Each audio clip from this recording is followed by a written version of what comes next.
예, 안녕하십니까. 학술 세션 1회 사회를 맡은 청주교육대학교 이승민 교수입니다.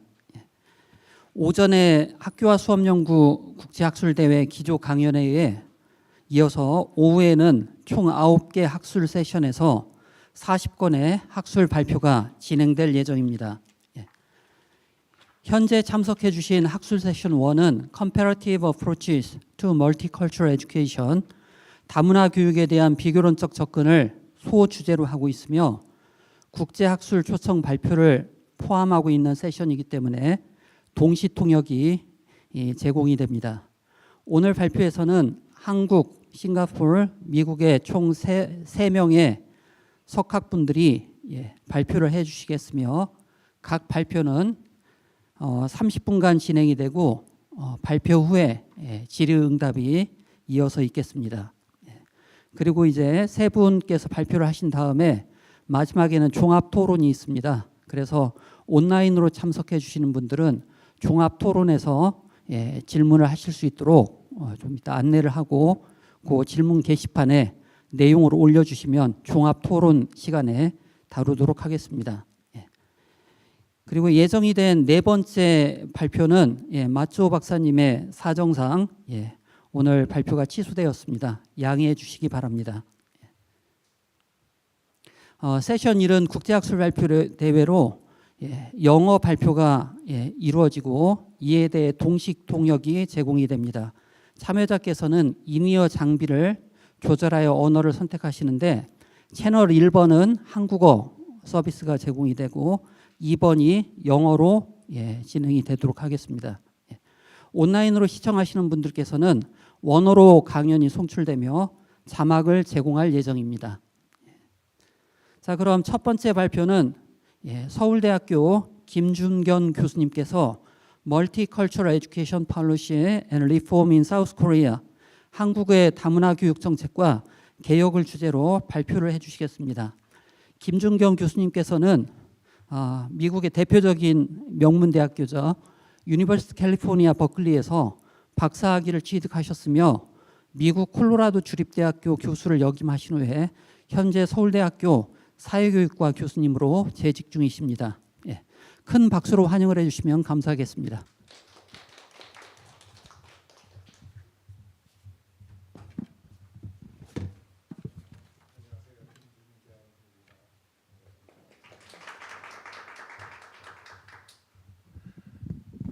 Since this is English session, I will be speaking in English. I hope that it is okay. And I would like to thank the organizers for inviting me and this panel.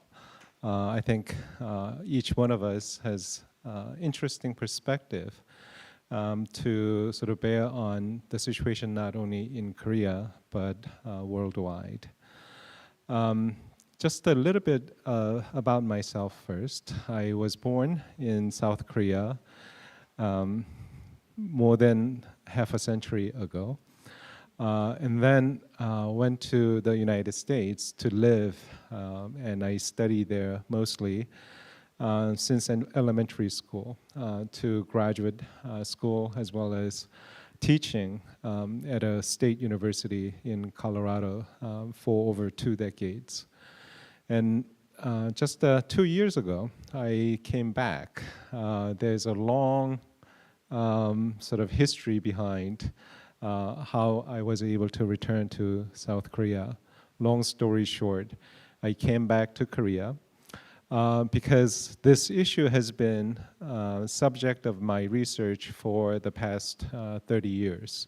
Professor Seol Dong-hoon talked about labor migration, the changes in demographics as a consequence of different streams of migration to Korea. I studied all of that throughout the 1990s to early 2000s and even to this day. But now I have shifted my focus to mostly the students, the future generations, not the immigrant generations, but the future generations of children from immigrant families, because I think they hold a key to not only their ultimate success in Korean society, but how Korean society will change as a consequence of those children becoming thick in Korean society. And currently I teach mostly teacher, both pre-service and in-service teacher educators, primarily with a focus on multicultural education. So all this is to say that I bring very different, I think, perspective on both policy issues and practices in the classrooms, because I happen to come from a very different cultural environment. And so my perspective, I think, reflects that cultural sort of landscape. And so when I compare myself to my colleagues in Korea, even though we're looking at the same things, we interpret things very differently. And so that's what I would like to share with you today. These are my perspectives from my vantage point. I feel like what is happening at the policy level and also in the classrooms, there are some things that I think are very odd, that are taken for granted, that are just overlooked. And so some of those things will be pointed out in my presentation. So the first half of the presentation, we'll go through some basic information, including demographic changes, but I think the previous session did a really great job of laying out the demographic changes, so I will just kind of skim through those. But look at, most importantly, some of the challenges that are facing the classrooms, the teachers, and also from the policy sort of vantage point. But I think the most important aspect of my presentation is the future direction, right? And that's where I will note some of the differences of perspectives from mine and my colleagues.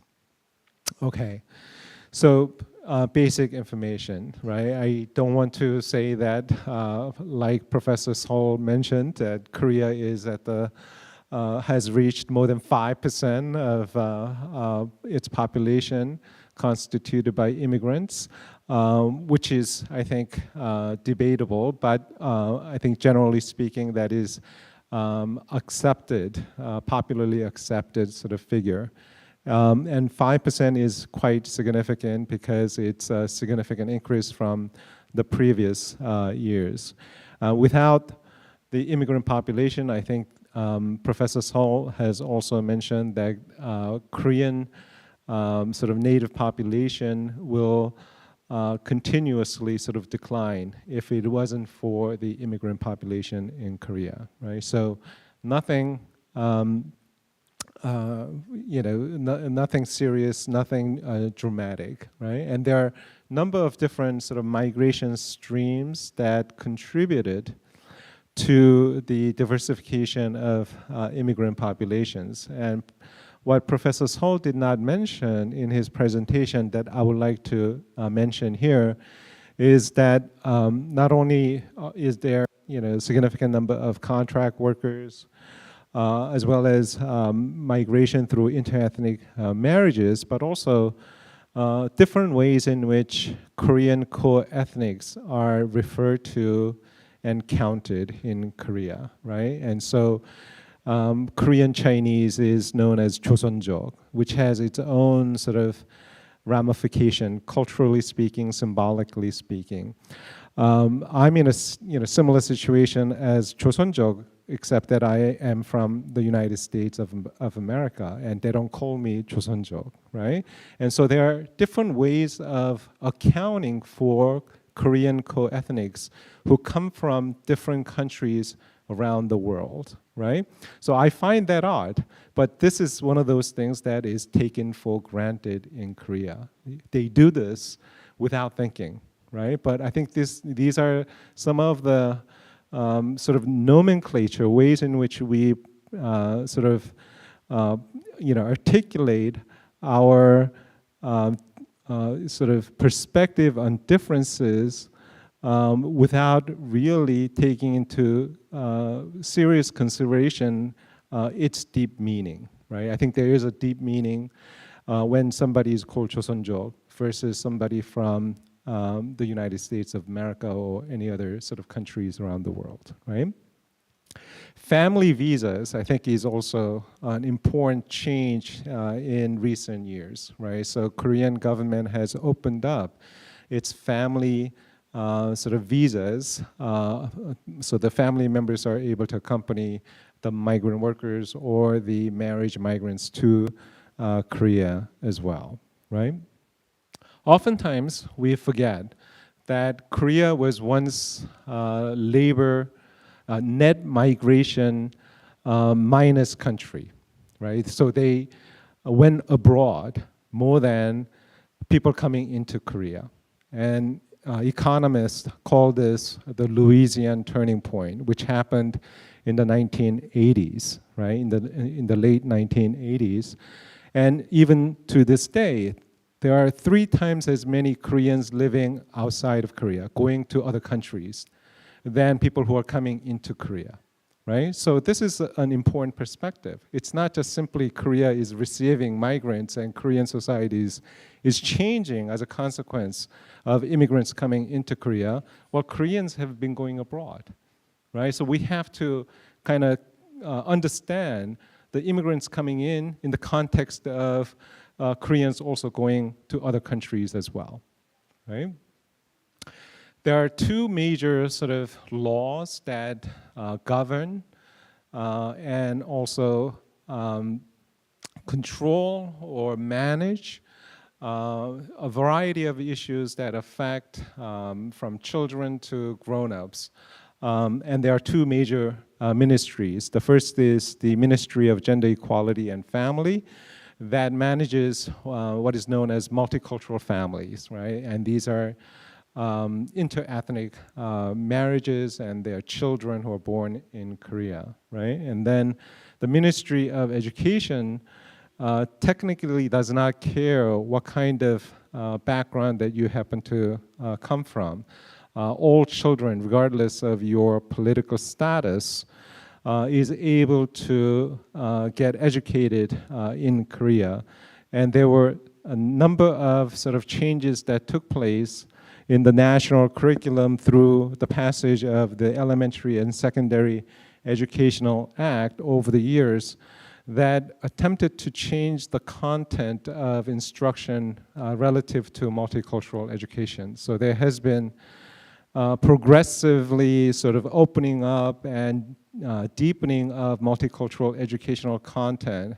But educators, the teachers themselves, in my perspective, are not adequately prepared, trained to actually teach multicultural education, at least from, coming from the US context, right? So this is one of the popular sort of stats that is widely sort of shared with the educational researchers.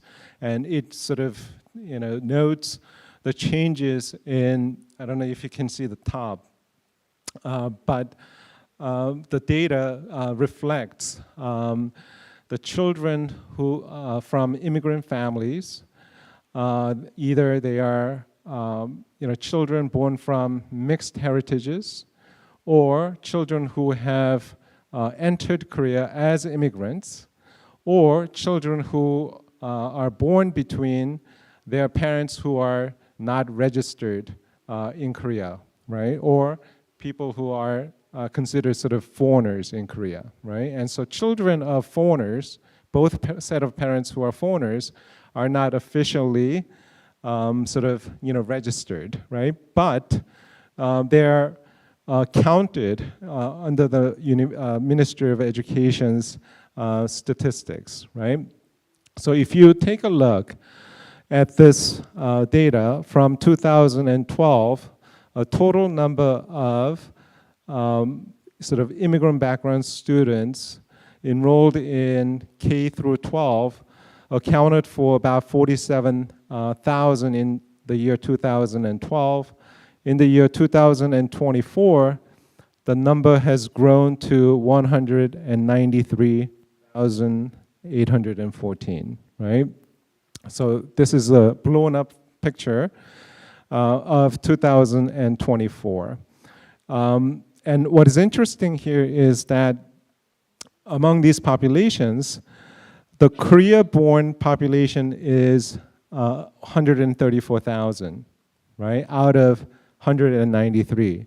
That's about 70% of all children of immigrant sort of families, right? So 70% are born in Korea, right?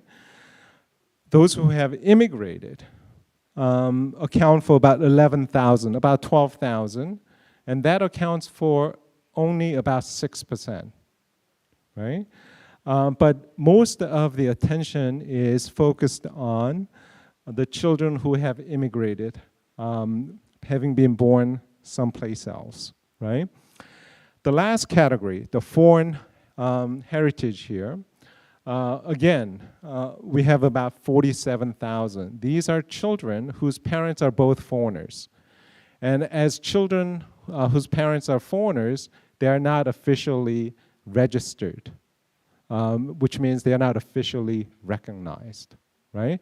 And we don't know exactly among the 47,000 how many of these children are actually born in Korea, how many have immigrated, having been born someplace else, right? So there is no way to kind of track the exact number of children that are born under the last category, foreign heritage, versus children who are born in Korea, right?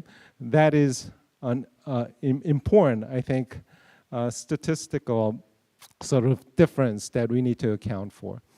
So altogether, they account for about 3.5% of all students in Korean society.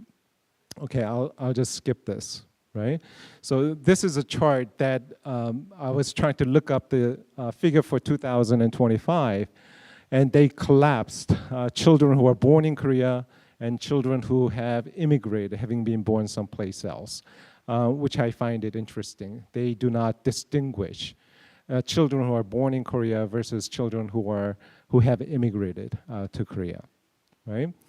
Among the parents who are among the nationalities that reflect the sort of the parent status of these immigrant, as well as Korea-born children of immigrant families, Vietnam, China, Philippines, etc. These are pretty consistent. Just recently, Vietnam has overtaken China, right? But they're quite sort of familiar sort of countries that are represented in the Korean society. Now, the Ministry of Education has also been taking interest in the concentrating effects of neighborhoods and schools by immigrant populations. And according to the recent data, there are about 300 schools nationwide with at least 30% of the student population that are immigrant background, right? So that's pretty significant, right? 30% of these schools with at least 100 students currently enrolled in those schools. There are about 350 such schools nationally, and there is a heavier concentration in the Seoul, Incheon, and Gyeonggi areas, even though in other sort of remote areas, you begin to see a greater sort of number of these schools turning not majority immigrant children, but they are constituting a significant sort of portion of the student population. But in particular, in the Seoul, Gyeonggi, and Incheon area, there are some schools with over 90% of a student body that is constituted by immigrant background students. I wanted to actually go over some of the recent research that I have conducted with a a colleague of mine, Professor Mo Kyung-hwan. And when I first came to Korea, I wanted to understand what was going on in terms of policy and also in terms of what was happening on the ground in schools. The people who were instrumental in sort of straddling both policy and school practice are school administrators. And there are 17 city and provincial city offices nationwide. And I wanted to visit each one of them and then meet up with the school administrators who are in charge of implementing multicultural education. So their job is to understand the national policies and implement them through teacher training in each of the schools, right? So they are uniquely positioned to kind of to serve as a mediator between the national policy and school practice, right? These are known as 장학사s. We were able to initially interview 6 장학사s from Seoul, Gyeonggi, and Incheon, and we expanded that out to other areas. We were not able to do all 17, but we did about 11 or 12 city and provincial offices. So we went to some of these schools to observe. We also conducted workshops for teachers, and we were able to interview them in depth.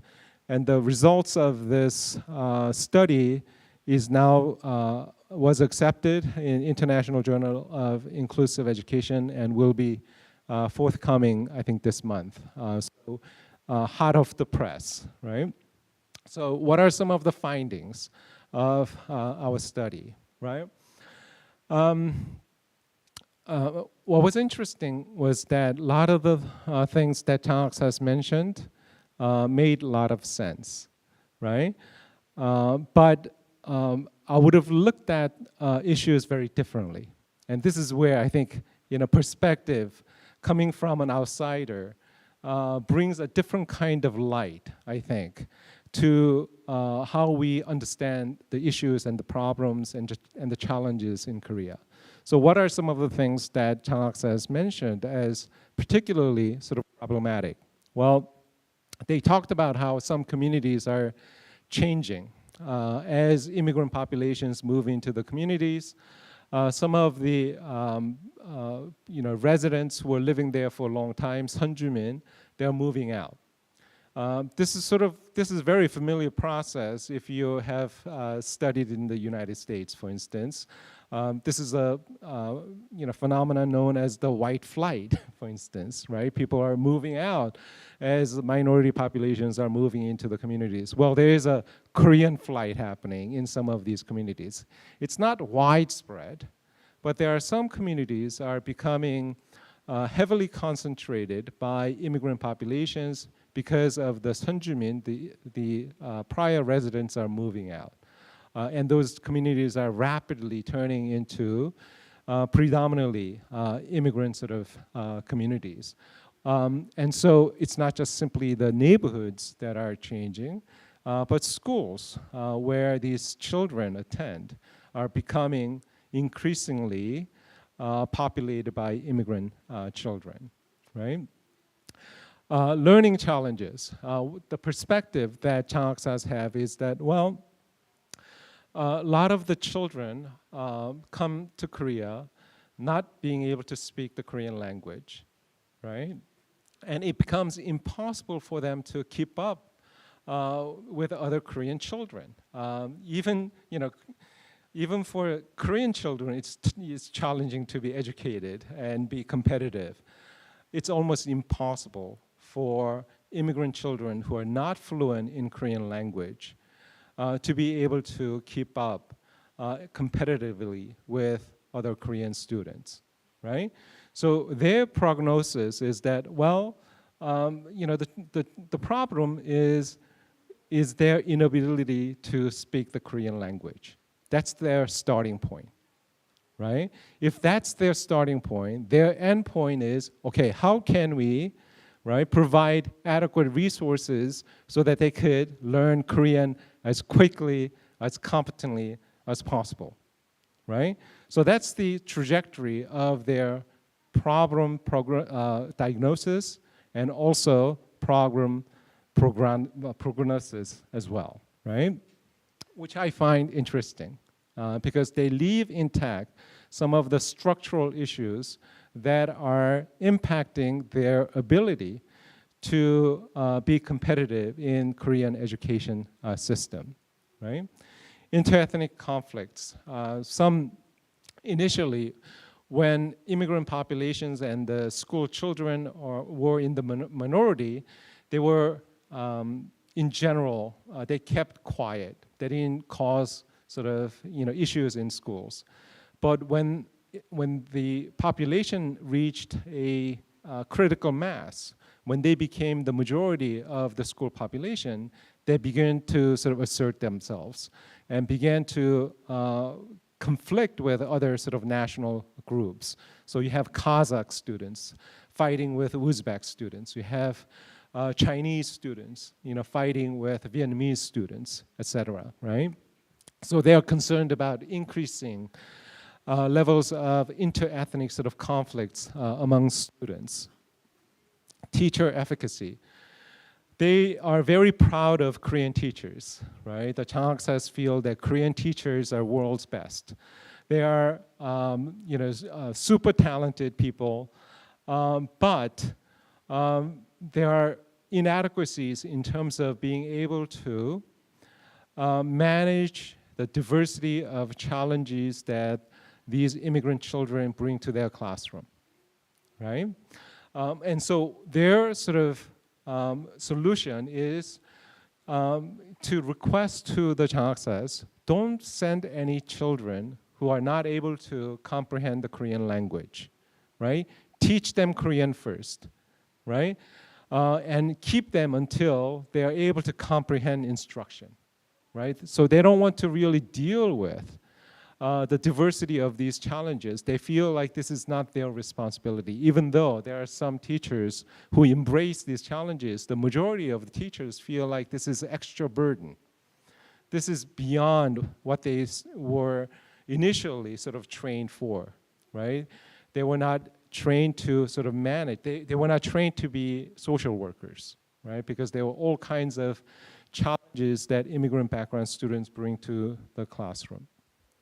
Some teachers who teach primarily multicultural education or multicultural students or immigrant background students, they come initially with a whole lot of enthusiasm, but after about a year or two, because of all these overwhelming challenges, right, they are unable to maintain that pace of instruction or that pace of enthusiasm, right? And so they become burned out, right? And quickly, some of the districts allow you to change your job by applying to teach in some other district, right? So there is a sort of spiraling, downward sort of spiraling effect of teachers coming in, getting burned out, and then they transfer to other schools, and then you have a new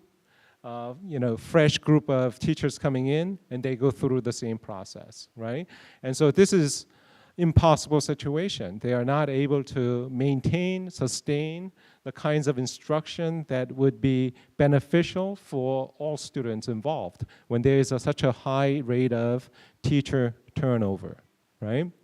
So they say reforms are needed, right? It's not something that they wanted, but these schools are going through so many changes and challenges that we need help. All of the software sort of implementations were already put into practice, but these software sort of practices are not working. We need some hardware changes. We need some major policy changes. And one of the first things that they ask for is to allow more teachers to teach Korean language, right? Their focus is still primarily on producing, allowing eligible teachers to teach Korean language to these immigrant background students. Beyond that is something that is not concretely sort of discussed, right? At the present moment, their primary concern is teaching these immigrant background students Korean language, right? So, how do I feel about some of these articulations?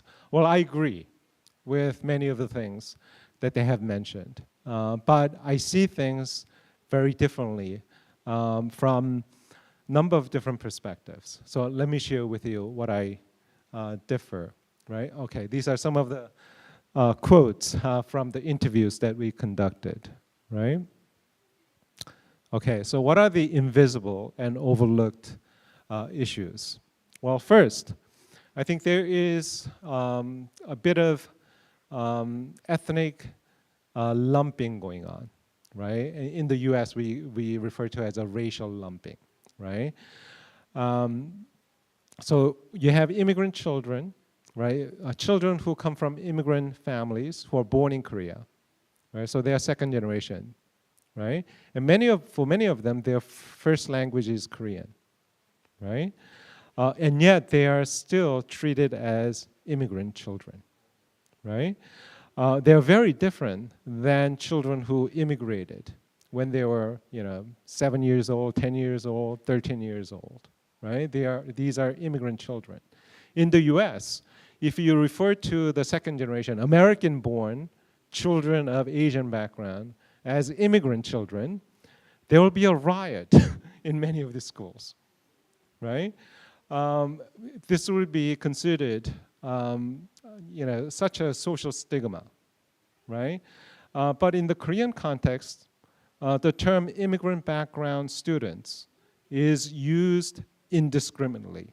It does not differentiate between children who are born in Korea versus children who immigrated, right, accompanying their parents or on their own, right? So when you collapse the differences, I think there are some policy difficulties and challenges that come with it, right? And the second is subtractive schooling. When the focus is on children needing to keep up with the Korean level of instruction, right? And not sort of taking into consideration some of the things they bring into the classroom as assets, as stuff that can be, as a material that can be used for educational purposes in a very sort of inclusive way, they are considered a burden on not only the teachers, but also on the school environment, right? So there is a consistent sort of perspective that reflects that reflects this kind of subtractive schooling. Their heritage language, the deficit-oriented sort of mindset is, I think, quite pervasive in Korean society. The third is the dependent denizens, right? I mentioned that there are some 47,000 students who are not registered, right? So what happens when you are not registered by the Korean government, right? This is sort of like the Zainichi Koreans in Japan, right? For decades, Zainichi Koreans have demonstrated against the Japanese government because unless they change their names and become citizens, they are not properly registered. And when you are not properly registered, you do not have adequate sort of access to vital sort of services, right? Including perhaps schools, as well as medical care, and also other long-term care services. And the fact that we have such an increasing number of people who are not even considered important sort of population by the Korean government is disconcerting to me, right? Next is paternalism. I think what is a key difference between what is happening in the Korean context and perhaps in the US context is that people who are articulating the need and concern for multicultural education in the Korean context are primarily Korean teachers, Korean educators, Korean policymakers, right? There is absolutely no representation of the subjects themselves, the immigrant children, the children who are born from these sort of families, right? Who are the subjects of multicultural education, right? So it's a situation where you have subjectless, right? Multicultural education in the Korean context, right? In the US context, the people that are articulating the need for diversity, the need for multicultural education are the subjects themselves, are the people who are marginalized in the society. Their voices are well articulated, well positioned within a range of sort of debates and discourses regarding multicultural education, but none exists in the Korean context. So who is speaking for, right, about, right, multicultural children, right? The multicultural children are absent in these discourses. And I find that concerning as well, right? I find that particularly troublesome, right? Lastly, and I will, I think there is a bit of stratification pipeline from schools to employment. So a lot of the children who are not able to keep a pace with other Korean children, they are not able to compete with other children, drop out. So there's a increasing, significantly higher level of dropout rate among children of immigrant families, right? They are matriculating into elementary school, they do fairly okay. And then, when they are about to go to junior high, the number of dropout increases. By the time they move on from junior high school to high school, that number goes even higher. From high school to college, that gap is significantly higher when you compare those children with Korean children, right? So instead, they are being funneled into trade schools, into vocational schools, right? So this is the second generation, right? Not just the first generation of immigrant children, but for the second generation, they're being tracked into these kinds of vocational trade schools, right? And many of them who don't even want to bother with these kinds of schools completely drop out, and they are funneled into underground informal economies very early on, right? So none of that is being sort of tracked, right? None of these issues are on their radar screen. But from my vantage point, I feel like, over the course of time, what's going to happen with these children? Are they not going to become members of the Korean society, right? They will continue to live in Korean society, but they are being consistently tracked into these kinds of stratified sort of employment structure, right? Which in the long run can lead to, I think, serious sort of social consequences, right? So these are some of the issues that I feel that Korean educators and policymakers need to keep in mind, right? So these are some achievement gaps and the second generation issues, right? But I wanted to end on a bit of optimistic note, right? I wanted to end on a bit of optimistic note. And I wanted to bring in two of the very important sort of philosophers of the 20th and 21st century, right? The first is W.E.B. Du Bois. He is a very, very important scholar, activist, he was one of the leaders of NAACP. NAACP is known as National Association for the Advancement of Colored People. It is a civil rights organization that represented the interest of African Americans in the US society historically, right? So he played a very, very important role in advocating for the rights of African Americans in American society. He also wrote a book titled The Souls of Black Folk, where he talked about this sense of double consciousness, right? This sense of double consciousness that African Americans growing up in US society sort of inhabit. So what exactly is double consciousness? Well, he argues that African Americans who are marginalized in society sort of acquire their own sense of self, right? At the same time, they also see themselves through the gaze of the dominant society, right? So they know who they are, right? They know their true self through their own consciousness, but there's also another consciousness where they see themselves only through the gaze of the dominant society, right? How they are sort of reflected in the American society, right? So this leads to a sense of double consciousness that gives this person a particular sort of perspective on society, which is tied to another cultural theorist by the name of Homi Bhabha, right?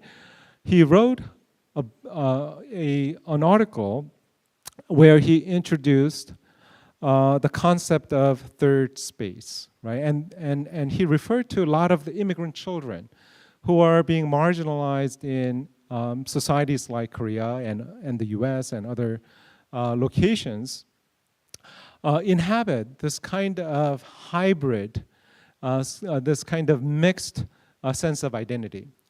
In Korean society and a lot of other societies, they tend to look at individuals in dualisms. Either you're a foreigner or you're a citizen. You're insider or you're outsider.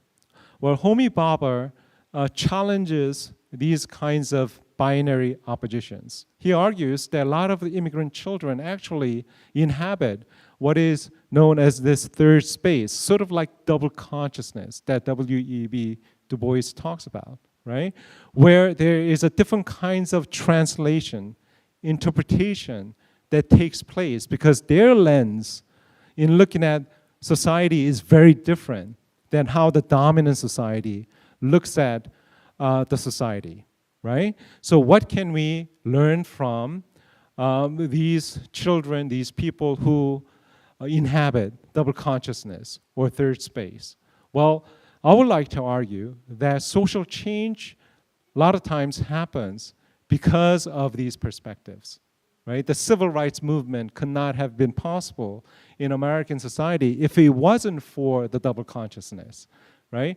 Korean society would not also change. I think that Korean society can potentially change dramatically as a consequence of these individuals who inhabit third space, who interpret very radically differently how they understand Korean culture and also into the future as well. Not just how Korean culture is today, but how Korean culture needs to become well into the future is something that I think that people who inhabit this kind of third space can articulate, right?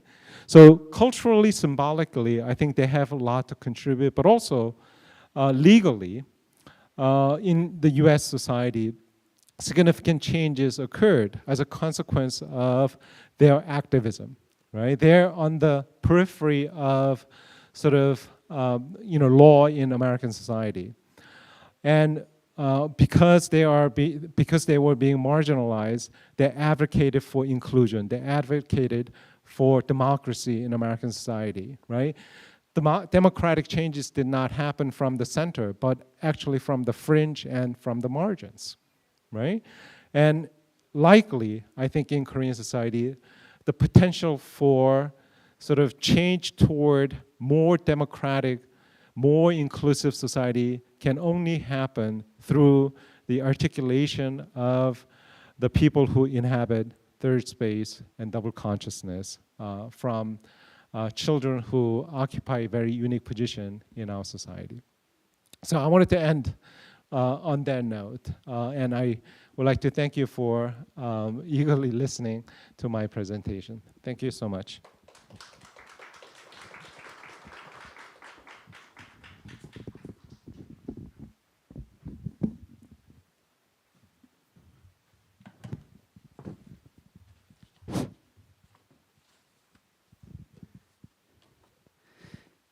예, 김준견 교수님께서 다문화 사회로 나아가는 우리 한국 사회에서 그 한국 원어민들이 이제 다문화 문제를 보는 관점하고 그 다음에 이제 객관적인 시각, 아웃사이더 입장에서 또 보시는 그와 같은 다문화 사회의 입장, 그 다음에 이제 우리 한국인 원어민들이 인식하지 못하는 문제점들, 그런 문제점들을 극복할 수 있는 극복해야 되는 여러 가지 문제들을 지적을 해주신 것 같습니다.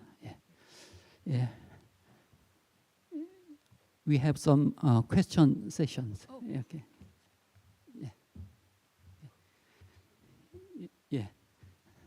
발표 후에 바로 또 기억에서 사라지기 전에 질의응답을 좀 하면 좋겠습니다. 그리고 아울러서 세 분 교수님들께서 발표가 끝난 다음에 공통적인 질문이나 또는 이제 시간 관계상 다루지 못했던 그런 부분들을 다루는 종합 토론 시간이 있습니다. 그때는 이제 온라인에서 참여해 주시는 분들도 질문을 하실 수 있겠습니다. 자, 현장에서 우리 김준경 교수님께서 오늘 말씀하신 부분에 대해서 질문 있으신 분 질문을 해주시기 바랍니다.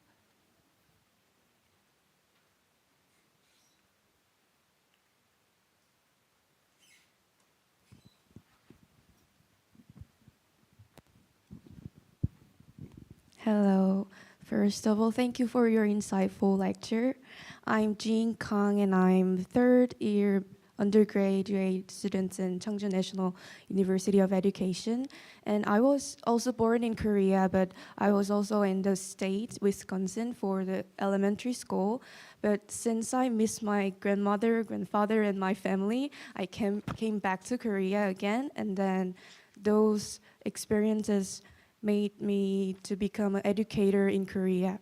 So I personally see Korea as still being transitional pace rather than fully multicultural classroom context. So my question is like from the comparative education perspective, what do you think is the most critical or most important thing when translating multicultural policy into everyday school practices? What is the most important or critical thing? I think there needs to be some structural change. Structural change. And short of structural change, I think there are limitations that teachers can do in the classroom to, I think, to make students competitive, right, with other Korean students. So we need to redefine that sense of what competition means, right, from the vantage point of education. So what is the education good that we are trying to sort of accomplish, right? Is that just merely a reflection of your test scores or the grades that you get in school, right? That has been the dominant sort of framework, right? And when you have that as the principal framework, it's almost nearly impossible for immigrant background students to compete on the same level as Korean students, right? And to say that school is a great equalizer of opportunity is nothing is further from the truth, given the structural environment in Korea. Right? It's impossible for them to compete on the same level as the Korean students. Right? And to say that through education that you can equalize opportunity is simply a farce. Right? And so, yes, there are a lot of individual efforts that can be made to affirm, right, the identities of immigrant background students and to create an environment where children of all backgrounds are able to communicate effectively, interactively, in an inclusive way. All of those things are important, right? Yeah. But that is not going to translate into sort of expansion of opportunities, expansion of democratic sort of education, and so it requires, I think, long-term strategic sort of structural planning, right? Rather than relying simply on particular sort of schools to do their best within this kind of rigid structure. I hope that. Thank you so much.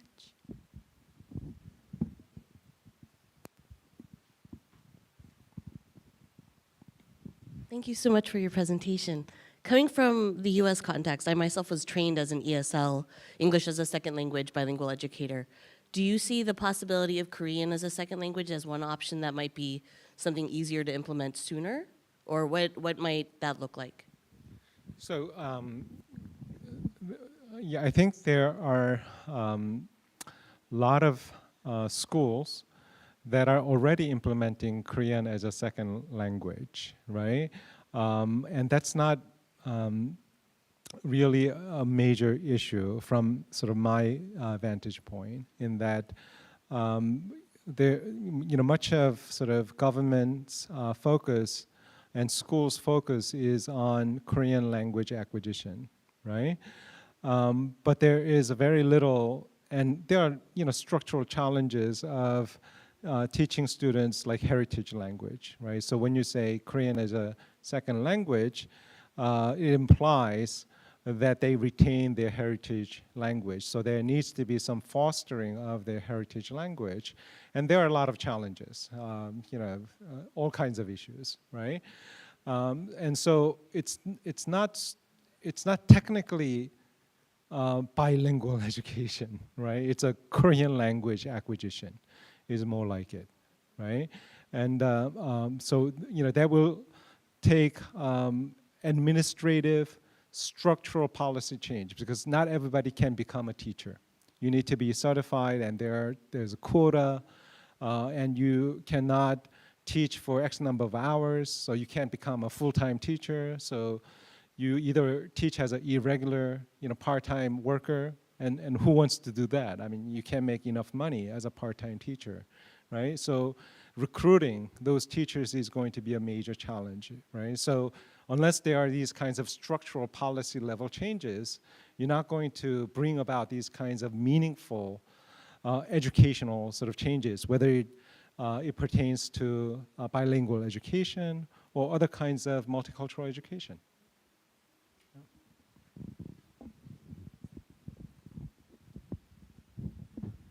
예, 시간 관계상 첫 번째 질의응답은 이상으로 마치겠습니다. 오늘 발표해 주신 김준규 교수님께 뜨거운 박수로 감사해.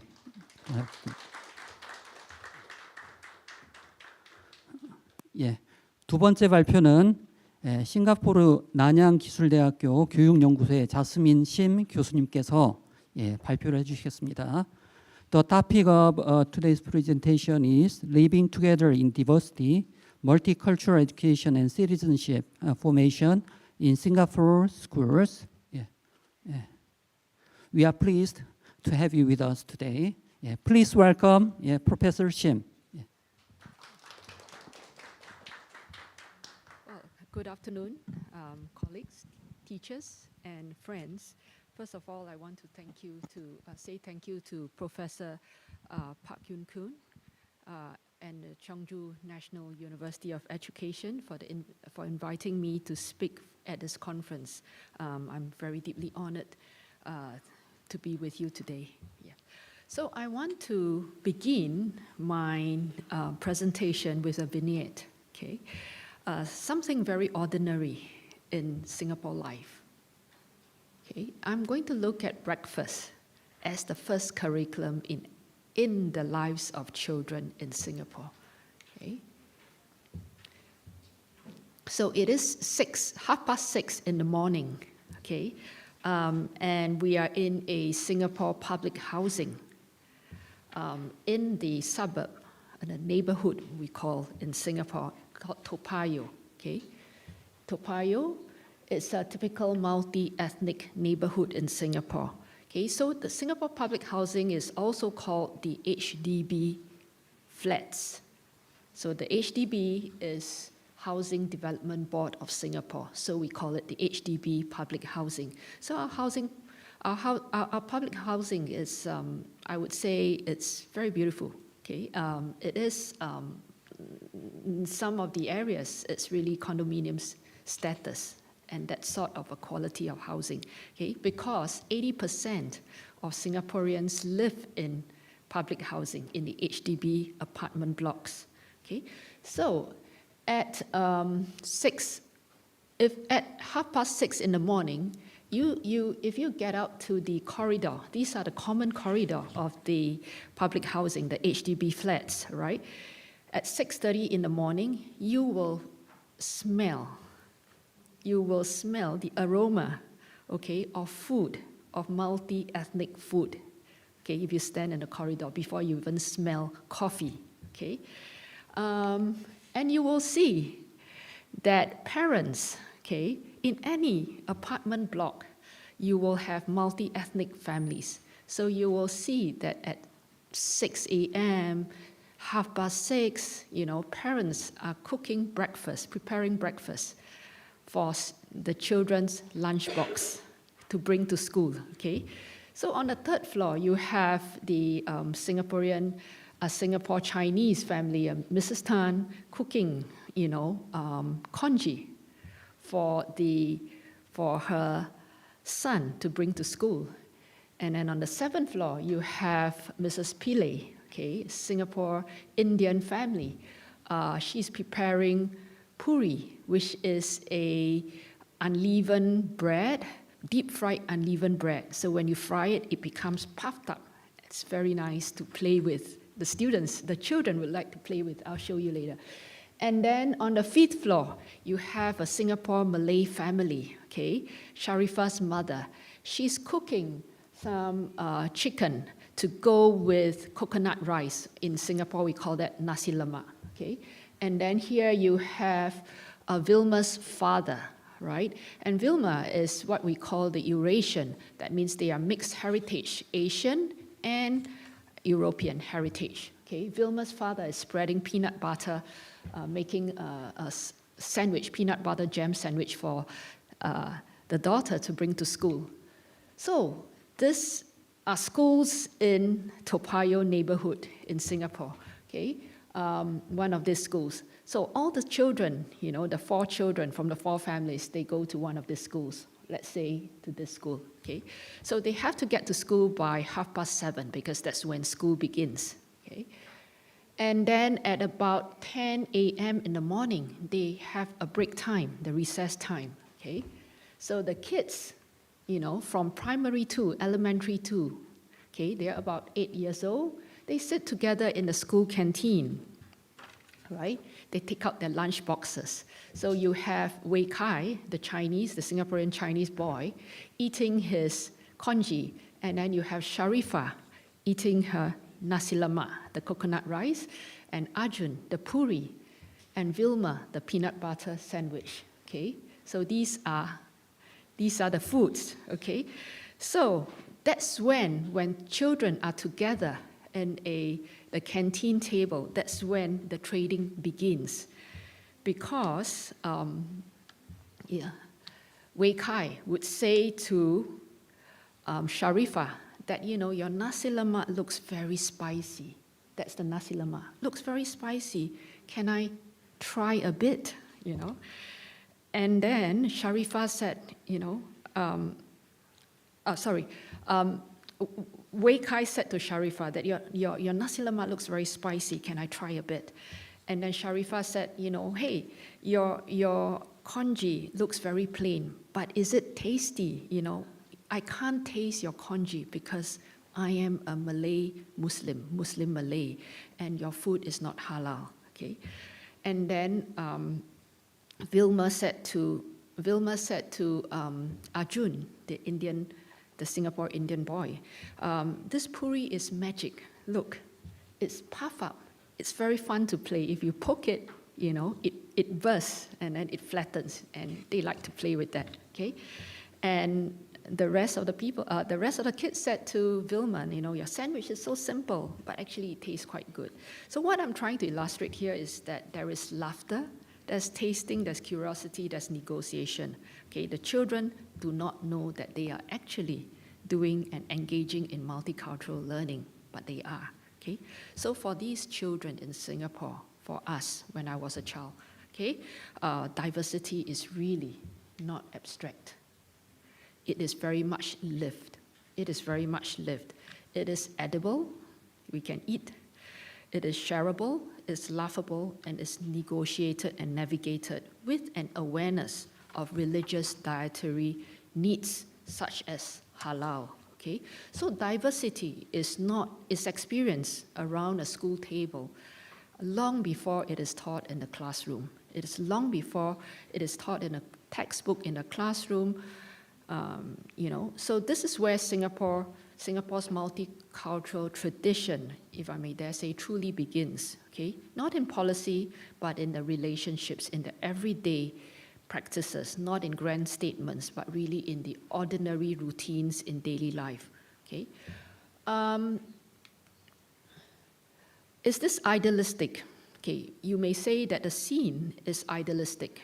Okay, but coming from Singapore, I'm a fourth generation Singaporean, born in Singapore. My great-great-great-grandparents came from South China, but my great-grandparents, my grandparents, my father, we are all born in Singapore. Okay? I would say that this is not idealistic. In fact, it is possible. It is plausible if we believe in that. Okay? It both reflects the everyday lived experiences of many children, and I was one of them. Yeah? But the real question really for us, for educators, right, is whether we recognize and build on these experiences, right? Whether we recognize and build on these experiences to help children engage meaningfully in multicultural contexts. Okay, it's every day, everywhere, but it's whether we recognize them and we seize upon that to do something with that. Okay,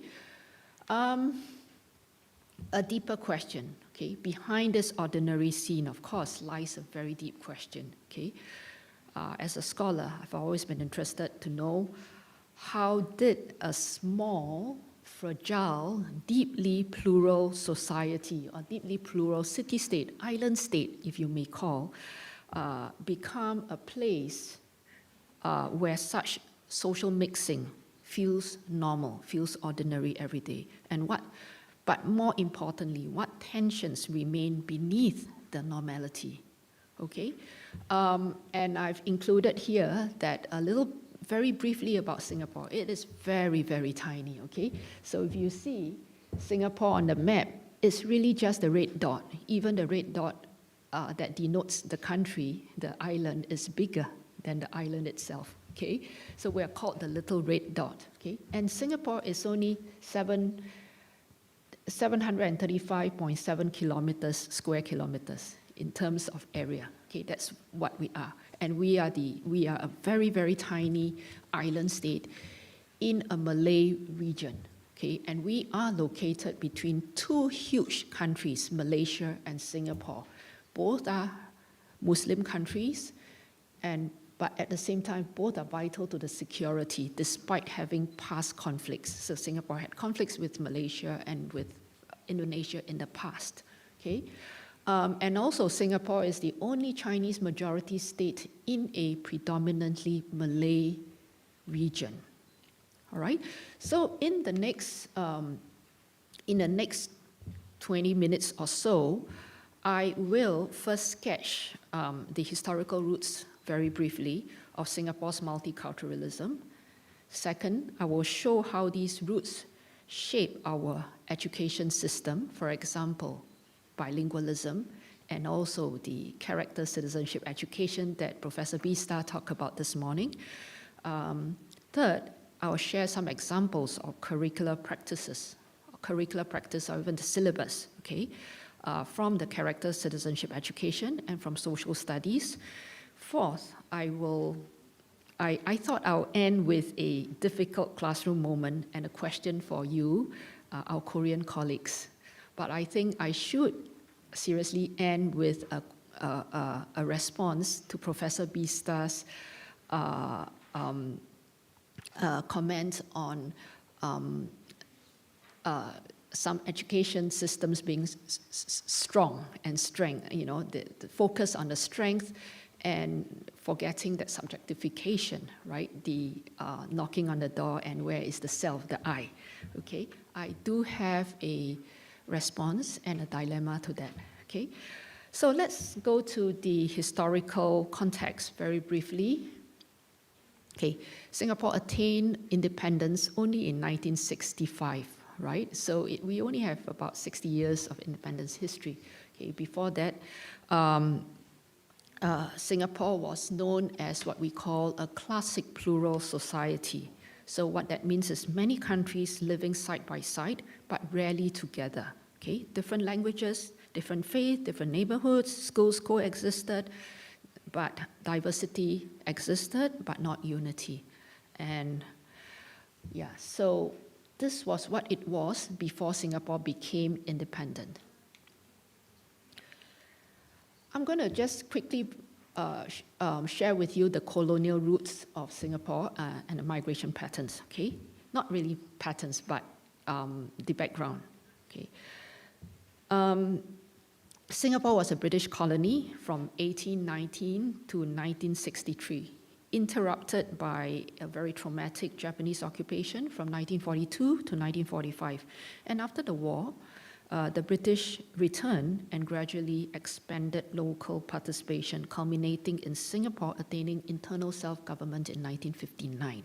I'll stop there. I'll pick up again in the next two slides. I'd like to point out that Singapore's multicultural society has its roots in British colonial policy in the 19th century, when British established control over Peninsular Malaysia and Singapore. So to grow the colonial economy, the British then encouraged large-scale migration of Chinese and Indian laborers. Okay, so just wanted to show you what colonial Singapore looks like. Okay, from 1819 to 1963, and population growth and immigration waves in the 19th century, 19th century. They brought in Chinese and Indian laborers from China, South China in particular, and India, South India in particular. Okay, so throughout this period, okay, the British governed the population through a very rigid racial categories: Chinese, Malays, Indian, with very little effort to build shared identity, because after all, it's a colonial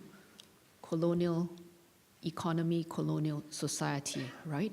And the laborers who came were sojourners. They didn't think of sinking roots here, earning money, going back, okay? The British colonial administration even assigned separate living quarters. Okay, sorry.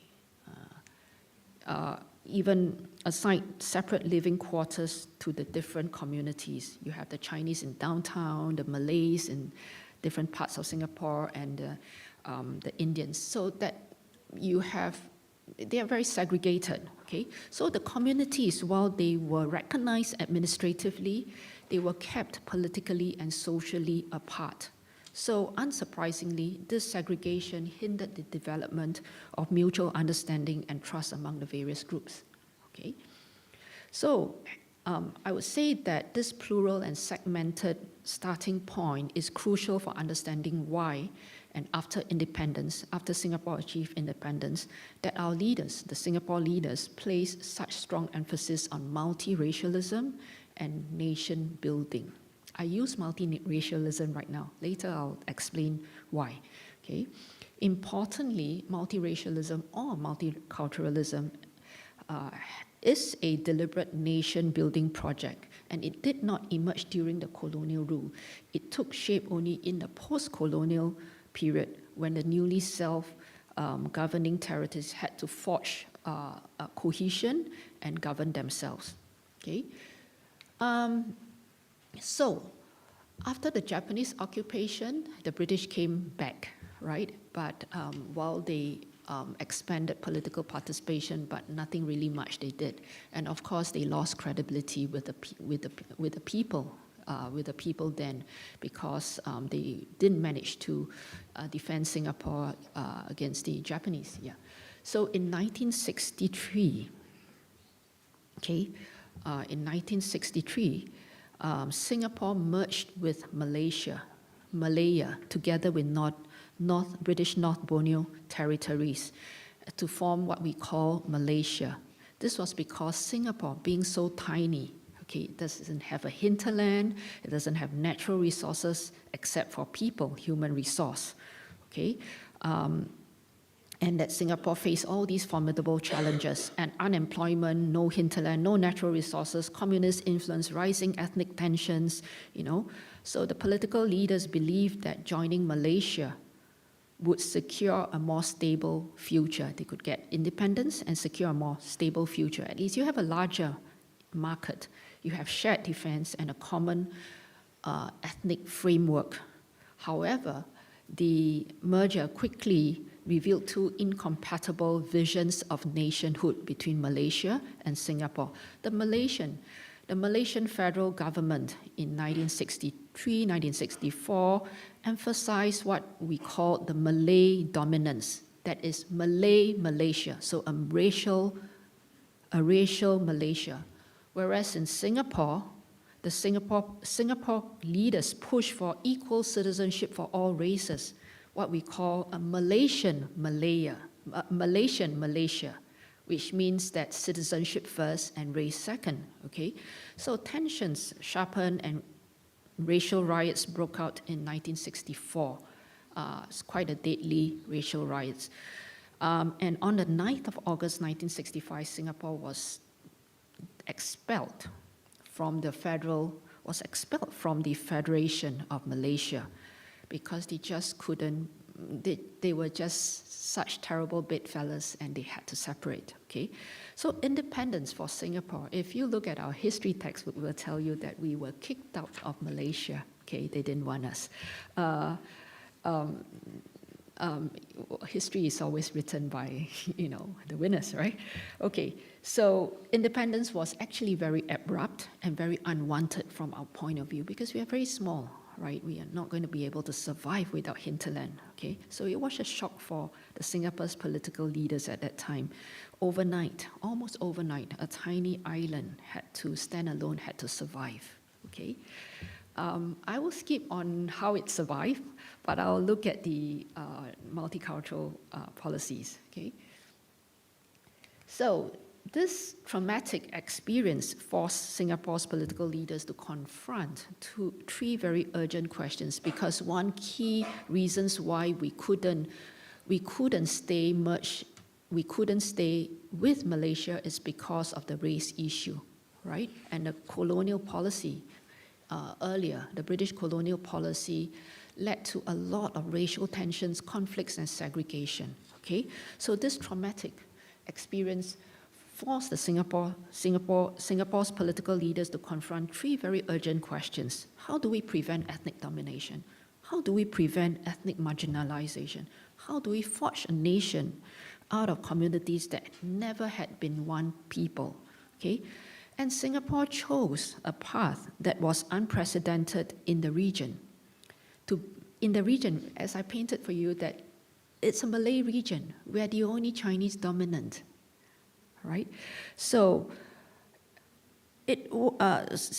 Singapore decided to choose the path that was unprecedented in that region, to build what we call a multiracial, multi-religious state where all major communities would have an equal stake. And this choice that the political leaders took in 1965 shaped everything that followed, especially through education. Okay? Education then was central to this project of building the multicultural nation state that has to survive despite our size. Okay? So let me now go into the Singapore's multicultural model. Okay? In the 1960s, after we attained the independence, our then culture minister, the late S. Rajaratnam, articulated that Singapore's approach to multiculturalism is through the metaphor of overlapping circles. So unlike the melting pot, Singapore envisioned each community as a distinct cultural circle with intentional areas of civic overlap. So each ethnic community, as you can see, each ethnic community is a circle, okay? And the Singapore seeks to maximize the areas where these circles overlap, preserving the culture and customs of each group while cultivating shared beliefs, norms, and common civic identity. Okay? So this concept, since 1965, has become institutionalized and a way of life in Singapore. And we call it the CMIO framework. So we have a CMIO, overlapping CMIO framework of multiculturalism. Okay? CMIO stands for the Chinese, Malay, Indian, and others. Okay?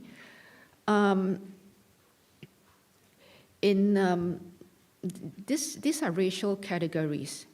In the CMIO, the Chinese is the dominant group. Okay, the Chinese constitute 76%, the Malays constitute 15%, and the Indians, South Asians, 7.6%, and others that do not fit into the Chinese, Malay, or Indian would be in this category of others, right? It's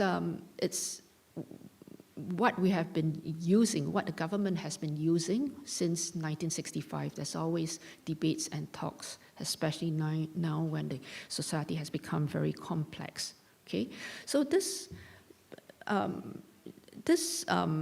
concept of CMIO has been institutionalized into what we call the CMIO model. Okay, and notably, the CMIO model.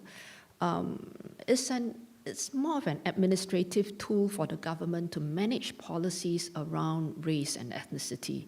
Okay? It is used as a census classification, public housing quotas, for example, the ethnic integration policy, the EIP, to foster social mixing and preventing ethnic enclaves and school placement. So under the EIP, racial quotas are set on apartment or the flat, the public housing ownership within public housing blocks, okay, and neighborhoods based on the national ethnic makeup of Singapore. So the first slide I showed you, the Toa Payoh, okay, any block of public housing, you will see that in that block you will have a distribution of the ethnic makeup, the national ethnic makeup, and not just the block, but in the neighborhood, many blocks of apartment blocks, you will also reflect that national proportion. Okay. The CMIO model reflects a very particular Singapore's approach to multiculturalism, in which racial identity is formally recognized and treated as rather stable than fluid. okay? It is also invoked symbolically during public events, such as the celebrating the Independence Day, which is the National Day, where CMIO categories are used to showcase and affirm Singapore's multicultural identity. Okay, and in Singapore, the terms multiracialism and multiculturalism are often used interchangeably. It's very problematic, but yeah, it's still used very interchangeably. So likewise, race and ethnicity are commonly treated as synonymous, not without problems though. Okay, for example, the secondary tree or the high school social studies textbook explains this usage, noting that culture is seen to be closely related to race. Okay, yeah. So as I said, this is what is presented officially. It is not without problems. That is the government's, the state's curriculum, but at the level of teaching, teachers actually have a lot more independence. Okay, so the CMIO model, as I said, is not without its limitations. Critics have highlighted its rigidity and oversimplification, noting that it does not effectively reflect the increasingly fluid and diverse identities found in contemporary Singapore. As interracial marriages rise, some question whether assigning fixed racial categories to children may dilute or obscure their heritage of those with mixed backgrounds. Okay, for individuals categorized as others, okay, the concerns are even more acute. The label can produce feelings of marginalization and identity ambiguity, reinforcing a sense of exclusion from the national narrative. Okay? Others argue that if national identity is indeed the most important form of identity, then unity and equality might be better served by identifying all citizens simply as Singaporeans without racial classification. So these debates go on and on, especially it becomes even more intense now. Okay. Defenders of the CMIO framework point out that it has actually continued to achieve key policy objectives. It facilitates social mixing through measures such as the ethnic integration housing policy, helps ensure that minority rights are safeguarded, and it supports targeted assistance for communities that may need additional help. So there are debates going on, okay, but there's a lot of talk, there's a lot of tweaking here and there, but it still remains, okay. The CMIO is never intended to be permanent. As society evolves, so too must the framework. It should be continually reviewed to reflect Singapore's increasingly complex multicultural landscape and to ensure that it remains responsive to the lived realities of Singaporeans today. But I can say that we are still, it's always a lot more debates, and with every debate there are always tweaks here and there, but the structure remains, okay? Now let me go,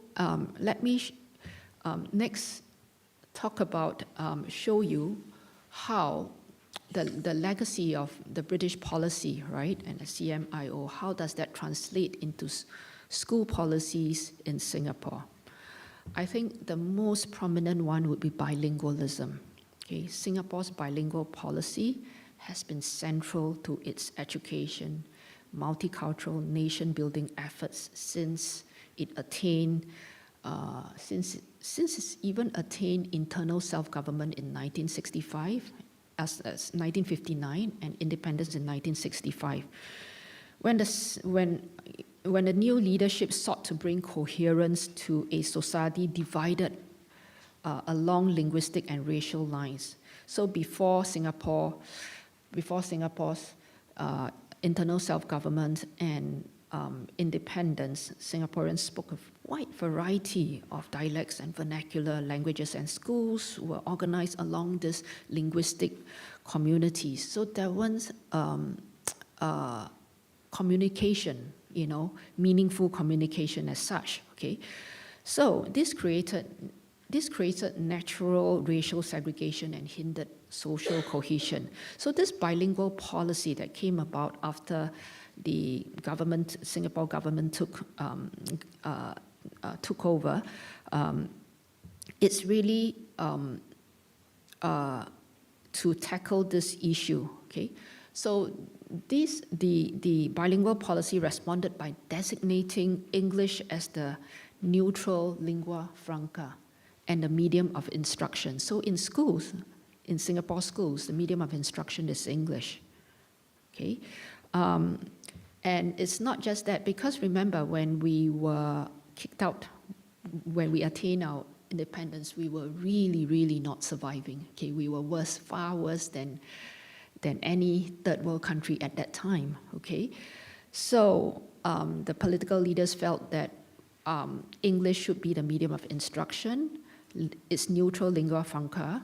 Okay, no, it's also the language of the international world. It is also the language of science and technology, and it's essential for economic participation and social mobility. Okay, but at the same time, with this bilingual policy, it safeguarded the mother tongue languages as important carriers of cultural heritage. And this approach sought to balance two imperatives, okay, being understood in the global economy and remaining rooted in one's own Asian tradition. Okay, so with this bilingual policy, it requires every child to learn two languages from primary, elementary, all the way to secondary, high school, senior high. English and mother tongue language tied to the student's officially classified ethnicity. I am Chinese, ethnically Chinese, so I have to do English, and my mother tongue is Chinese. Okay, so if someone is Malay, English is the official language, the first language, and Malay would be his or her mother tongue. And South Asian, we have Tamil, Hindi, Punjabi, Urdu, and so on and so forth. So the bilingual policy has been widely credited with fostering peaceful linguistic pluralism and promoting social equality, since no one ethnic group's language is elevated as the dominant national tongue. At the same time, it has also preserved cultural heritage through mother tongue education. So together, these features reflect Singapore's broader commitment to building cohesive and multicultural national identity. So this is what it is, but of course, there are lots of problems. Not everyone is as conversant, as able to handle two languages effectively, okay? The other piece, the other policy is really the nation-building rituals in schools. Okay, these are mandatory. Okay, these practices are understood as compulsory school-based nation-building rituals, and they serve what we call civic and multicultural purposes. So each morning, every day, okay, every school day, each morning, schools begin at 7:30, okay, and schools conduct flag-raising ceremony, sing the national anthem in Malay, because we are in a Malay region, and the native people in Singapore are the indigenous people in Singapore are Malays. Okay, so we use the Malay language for ceremonial purposes. Okay, so we sing the national anthem in Malay. It's called the Majulah Singapura, and we recite the national pledge together. So these routines were introduced very soon after independence in 1965 to forge a shared identity in a society marked by racial riots, sharp communal decisions. Okay, the pledge, reciting the pledge, is actually a daily reminder that Singaporeans commit themselves to unity regardless of race, language, or religion. And because these routines take place in common school spaces such as the parade square, the school hall, or a smaller place like the classroom, where Chinese, Malay, Indian, and other students stand side by side, these rituals actually function as everyday civic, I would call civic liturgies, that they symbolically place all groups under the same flag, under the same flag, the same language, and the same promise, reinforcing the idea that students of different backgrounds belong to one political community. Okay, and then what you have also, the Racial Harmony Day. This is mandatory also in school. It was introduced to all schools in 1997 by the Ministry of Education to reinforce Singapore's commitment to a multicultural society and to teach students the importance of maintaining racial and religious harmony. It is observed annually on 21st of July to commemorate the 1964 race riots that occurred during Singapore's merger with Malaysia. And it's really as a reminder that Racial Harmony Day was established as a reminder of the need for social cohesion and the dangers of taking race for granted. So on this day, students, especially the elementary school students across the nation, participate in activities that are what we call fashion food festival. They will don traditional attire, they will perform cultural songs, they will play games, eat the cultural food, ethnic food. But at a higher level, in the upper primary, elementary and the high school, there will be lessons that focus on just-in-time lessons that focus on discussions on racism, stereotypes, respectful intercultural interaction, and and so on and so forth.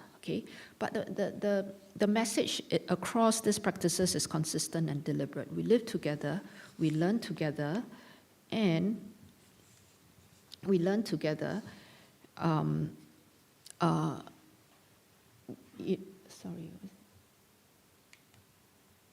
We live together, we learn together, and although we come from very different ethnic backgrounds, we are one people in Singapore. So the message is consistent. Singapore is very single-minded, very, very single-minded in citizenship formation. And in citizenship formation, multiculturalism is a cornerstone.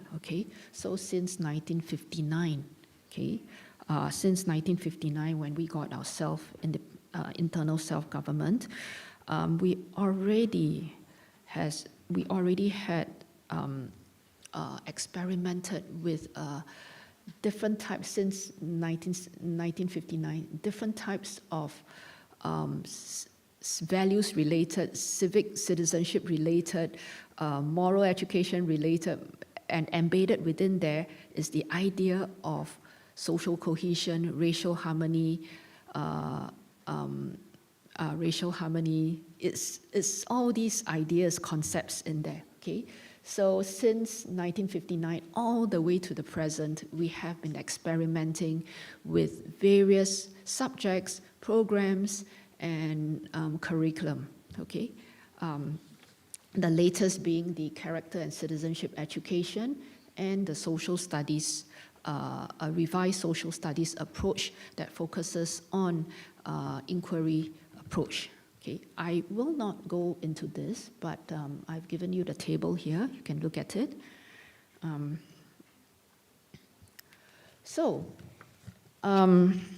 You'll see that I've given you a picture of the history and also the policies and the rituals that are in schools in the past, carry forward to today, still very deeply entrenched in our school system.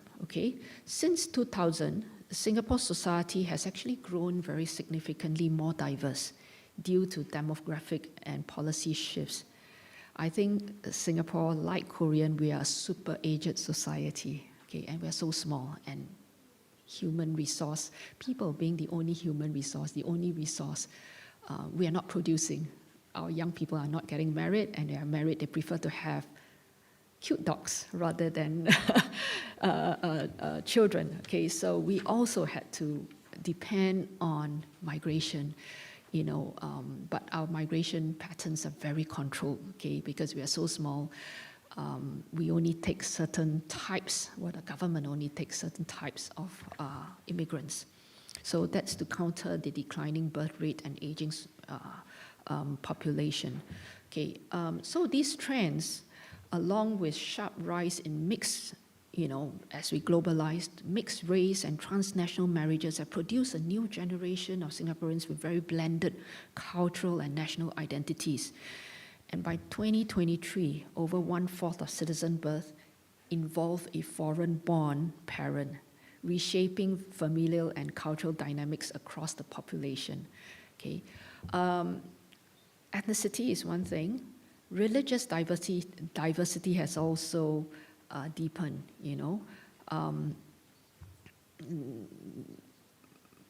While traditional communities, Buddhists, Muslims, Hindus, Christians, Taoists remain significant, there's also a rise in secularism, especially among young Singaporeans.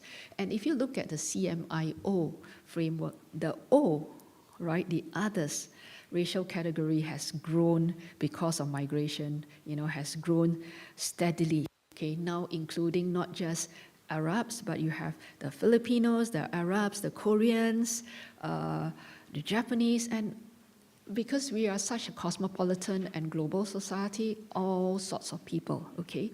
So these changes mark a shift from earlier notions of multiculturalism, pushing Singapore towards a more fluid and cosmopolitan society. So it does problematize the CMIO framework a lot. Okay, and then of course, with the rise in social media and the amplified differences, social media amplifying differences, surfacing new forms of identity expression, and younger people, younger generation, demanding more open conversations about what was once considered taboo or sensitive, race, religion, belonging. Okay, so many younger generation, the youth are also seeking more fluid, less prescriptive ways of living in the multicultural society in Singapore. Okay, so what does that mean? What does that mean for schools? Okay, in every school, in every classroom in Singapore, today contains a far more intricate a tapestry of identities than in previous generations. So you might find students whose families have lived in Singapore for 3, 4, 5 generations, like myself, carrying with them long memories of neighborhoods, dialects, and traditions. Like myself, when I travel around Singapore, I sometimes wish we didn't move so fast. Okay, there is that longing for the past. Okay. And then we have sitting side by side with people like me. We have new arrivals who joined the school only a few years ago, navigating English, adjusting to local norms, bringing with them experiences from China, from India, from Myanmar, from Vietnam, or beyond. Okay? And then you have children with one local and one foreign-born parents whose cultural worlds overlap and blend. Korean, Singaporean, okay? Filipino, Chinese, Malay, Australian, okay? And you have classmates with multiple religious backgrounds and those who identify with none. So the implication is very clear. Identities today are more layered, more fluid, and more complex. So students carry with them different senses of home, of different starting points, different levels of linguistic, cultural, or social confidence. And because of this, sensitive issues surface more frequently, questions of belonging, and even what's happening out there gets imported and gets lived out in the schools today, okay? So in short, society becomes more complex. The work of schools is no longer simply to introduce diversity, but to help students navigate it meaningfully, okay? Okay. At this point, I just want to quickly draw upon James Banks' framework for multicultural curriculum as a starting point to reimagine how we can respond to diversity. So Banks conceptualizes diversity not as fixed or static, but as dynamic, political, and deeply rational undertaking. So his 4 approaches, the contributions, additive, transformative, and decision-making and social action, offer a structured lens through which to critically examine and deepen multicultural education. So in Singapore, the early festivals and the Racial Harmony Day set mainly at the contribution level. Okay, visible heroes, holidays, food added onto an unchanged core. Bilingualism and heritage, I think is additive, but it could be more nuanced than just additive. Okay, but for now, let me say just additive because we do have our problems with bilingualism as well. Okay, placing cultural and language content alongside the mainstream curriculum without fully reframing underlying narratives. Okay, and then we have the newer social studies, okay, the revised social studies in the early 2020s, taking on a more inquiry approach, such as in the secondary tree, high school form 3, you have a topic called Living in a Diverse Society. Is harmony achievable? It's an inquiry approach, okay, which I will give you the example later on.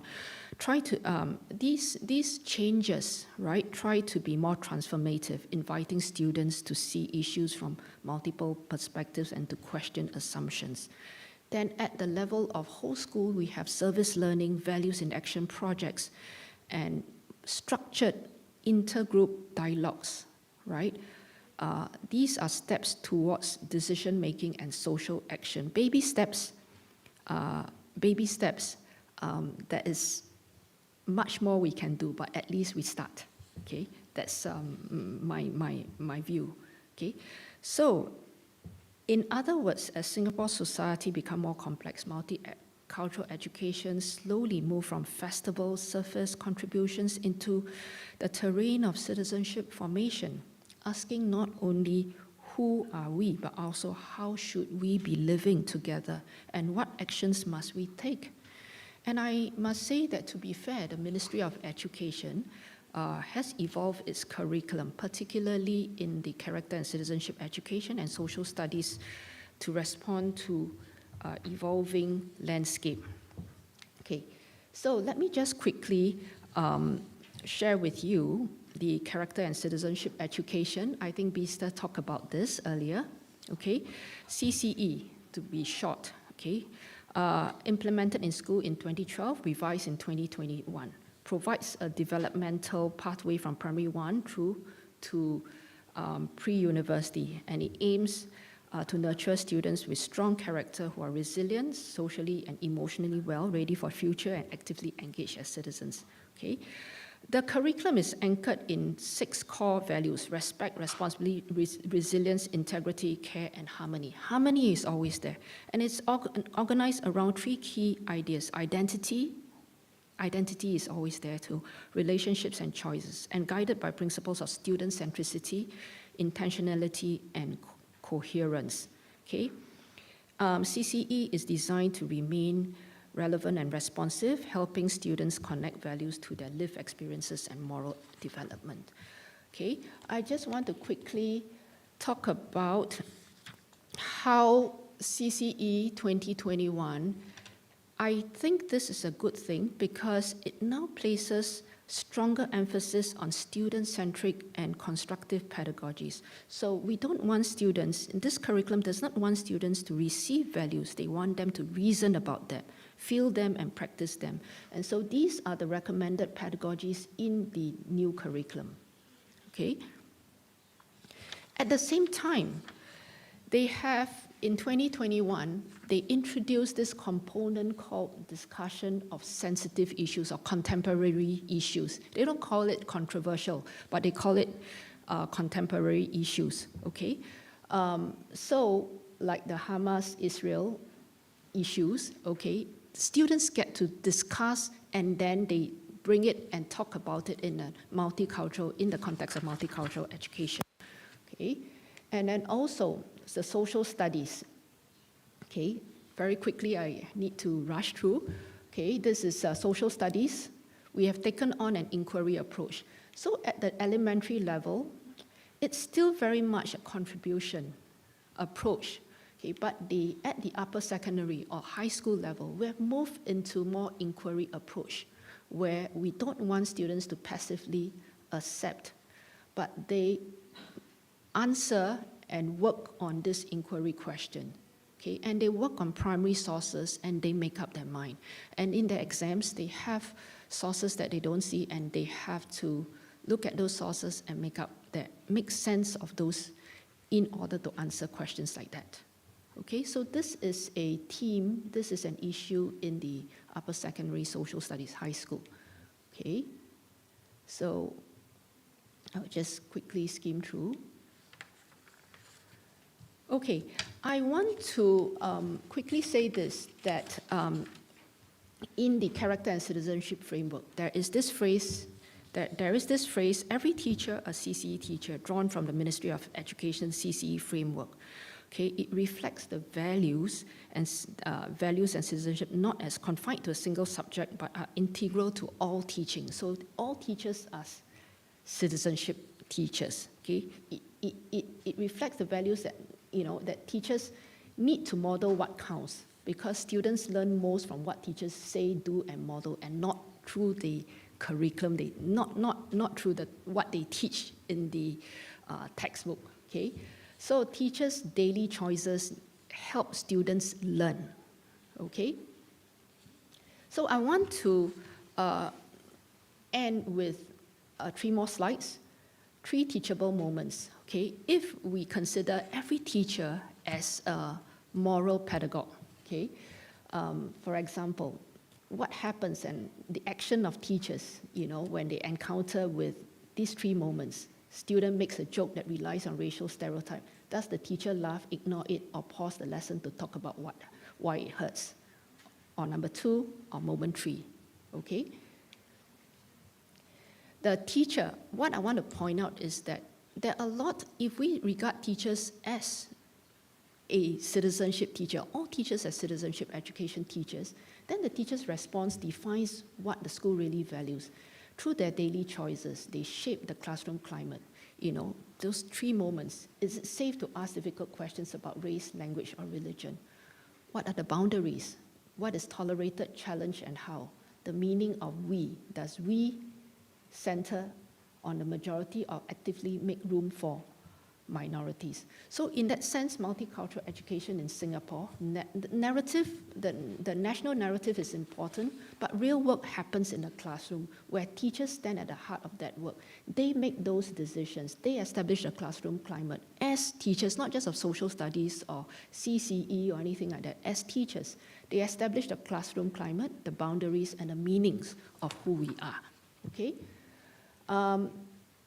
So I just want to say that, as I mentioned earlier, that I think in Singapore, we have tried to move towards a more nuanced way of thinking and teaching and engaging students with regards to multicultural education, as I've shown earlier.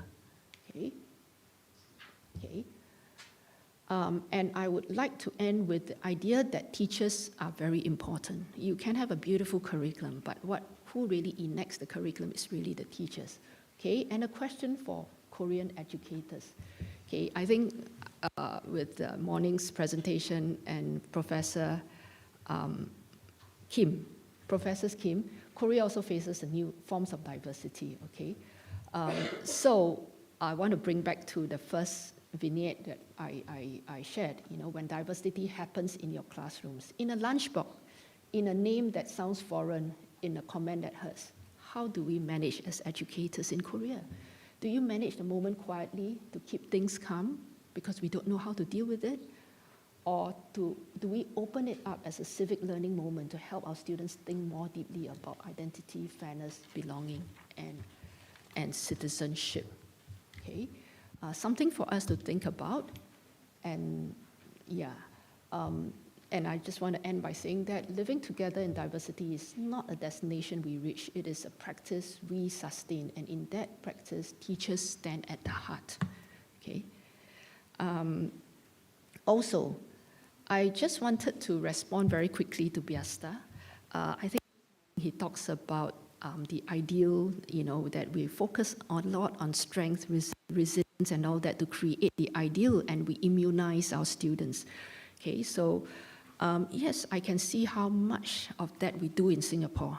And we are always saying that we are number one in PISA, we have this, we have that, our character citizenship education is we are doing this, we are doing that. Yes, we are doing this officially. I think it's a tension. It's never one or the other. Okay, Singapore does not. This is what I actually wrote during the lunchtime. Singapore does not escape the global emphasis on strength and performance, but it continually seeks to prevent these logics from overwhelming the educational purpose of schooling. I think we do that, to be fair to the ministry.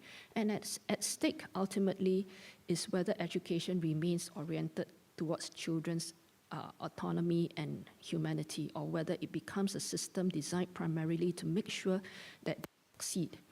So in our collective anxiety about an unknowable future, you too, right? We're afraid what happens, and if we have done well, it's so difficult to throw away what works, and to go into who knows how to deal with what in the future. Okay, so in our collective anxiety about an unknowable future, it's understandable and perhaps inevitable that we have pushed schooling too far towards ensuring that education works. Much of the contemporary drive for strength can thus be read as well-intentioned but ultimately anxious response to uncertainty rooted less in educational conviction than in fear. Okay? In Biasta's terms, this is precisely why education must continue to hold open space for subjectification alongside qualification and socialization that we do better. Okay, across the curriculum, not only in character and citizenship education in Singapore, teachers are positioned not merely as deliverers of outcomes, but as educational professionals responsible for students coming into the world as persons who can think, judge, and act with responsibility and agency. And this aligns with Biasta's insistence that education is always a beautiful risk between strength and weakness. Policymakers and educators must continuously seek an appropriate balance. It's always that balance and the tension. Okay? The call to temper the rhetoric of strength is persuasive, even if the sense of risk and what is at stake is often far more intensely felt by those responsible for children's future. So these commitments are pursued in full awareness of, in Singapore, these commitments are pursued in full awareness of deep and persistent tensions. Teachers themselves are socialized within performative systems, yet they are also the primary site where those logics are interpreted, moderated, and sometimes resisted. So in NIE, especially in my department, the policy curriculum leadership, we try to create sustained spaces for these professionals, reflective and reflexive work through teacher education, mentoring, so on and so forth, not simply to improve technique, but to cultivate what Biasta calls educational judgment. What is the capacity to decide in concrete situations what is educationally desirable rather than merely what is efficient or measurable. It is here in teachers' everyday deliberations that the system continuously negotiates the tension between performance and formation, between strength and students becoming subjects. Okay, so because I was very taken by what he says, and because Biasta will be coming as a keynote to Singapore's Redesigning Pedagogy conference, international conference to NIE in June, and perhaps I just felt that I need to respond to that. Thank you.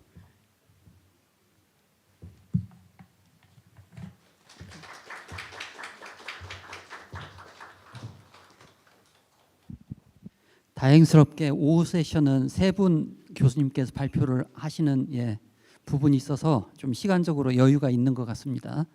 그 앞에 김준경 교수님 주제도 그렇고 이 주제는 단순히 30-40분에 끝낼 주제가 아니라 하루 종일 듣고 싶은 그런 주제이고, 특히 싱가포르는 우리 한국에서도 잘 알려진 다문화 그런 여러 가지 배경을, 문제점들을 해결을 하고 모범적인 사례로 한국에도 많이 소개가 되고 있습니다. 그래서 그 부분에 대해서 오늘 심 교수님께서 말씀을 해주셨습니다. 시간 관계상 혹시 질문이 있으시면은 조금 있다가 종합 토론 시간에 같이 다루도록 하겠습니다. 지금 이제 거의 2시간 가까이 이렇게 했기 때문에 조금 쉬셨다가 4시에 다시 발표를 시작하도록 하겠습니다.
예, 세 번째 발표를 해주실 교수님 소개하겠습니다. 예.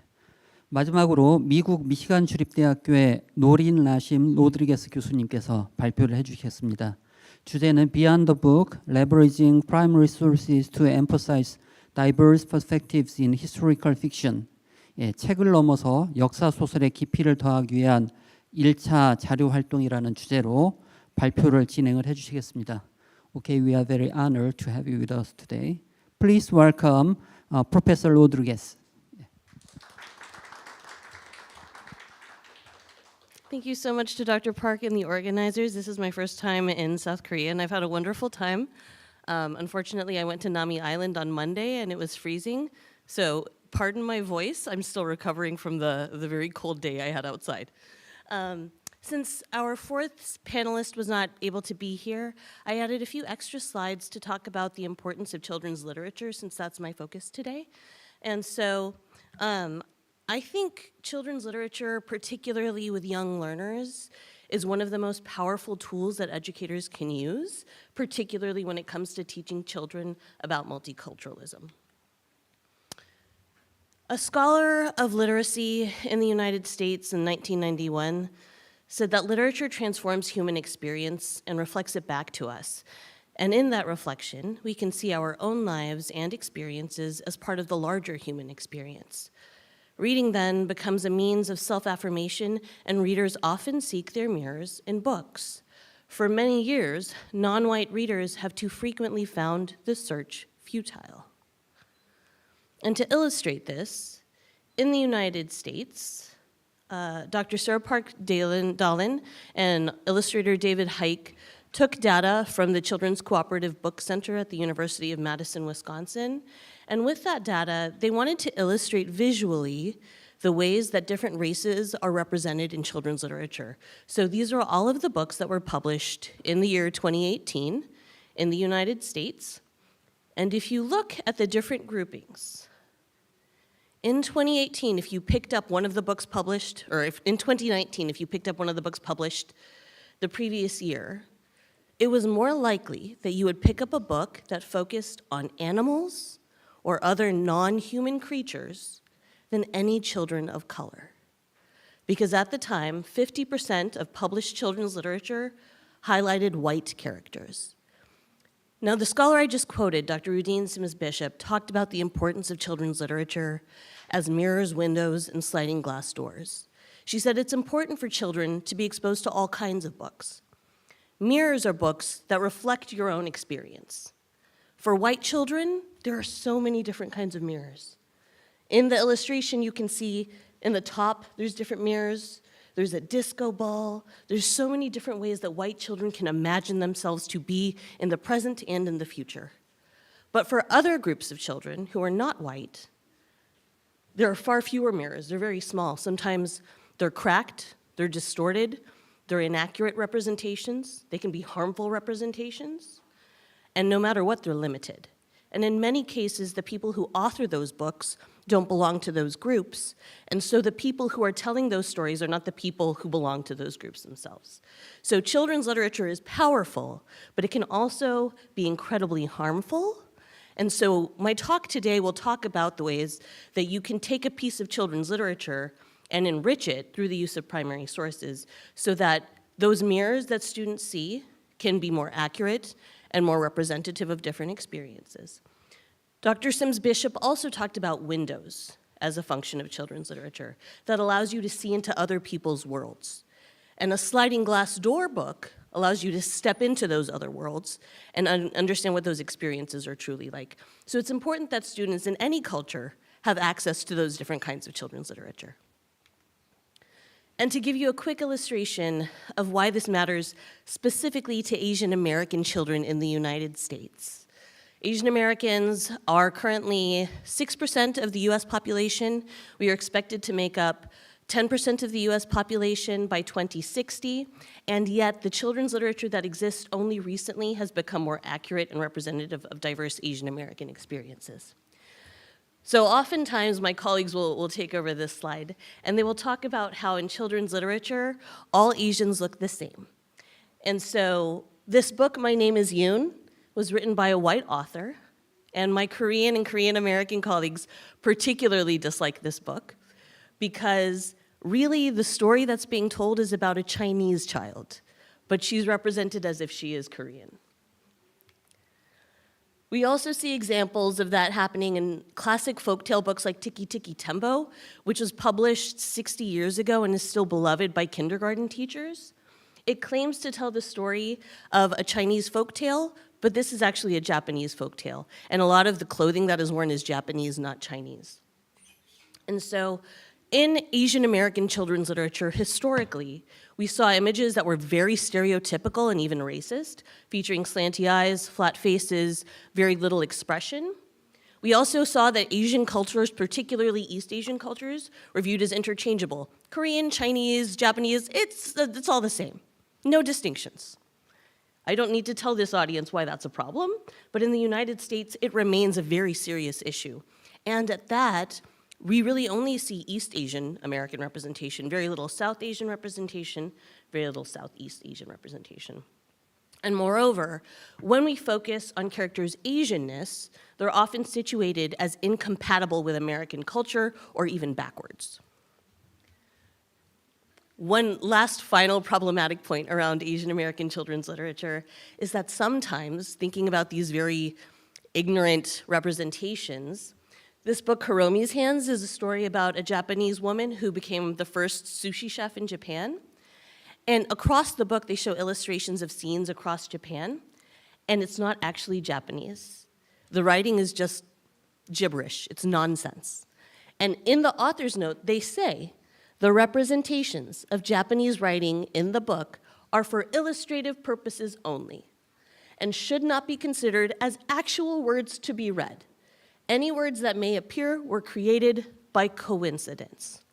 So the illustrator and the author did not even take the time to make sure that they were actually using accurate language in the visual images of the book. So can you imagine what it might feel like to be a Japanese child who's familiar with Japanese writing and to just see nonsense represented as your ancestral language? That's incredibly harmful. And yet, because so many Asian American pieces of children's literature are written by non-Asian American and non-Asian authors, this is what we are contending with in the United States, which has been claiming itself to be a multicultural society since its inception. So even those of us that have been dealing with this for many, many centuries are still struggling to get it right.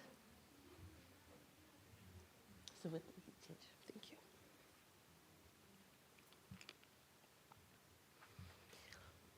So my main focus today is going to be on a teaching strategy. My colleagues did incredible presentations giving country overviews around multiculturalism, and I'd like to share some ways that educators can actually bring in multicultural topics related to inclusion and diverse perspectives through historical fiction. So I'll talk a little bit about the uses and challenges of historical fiction.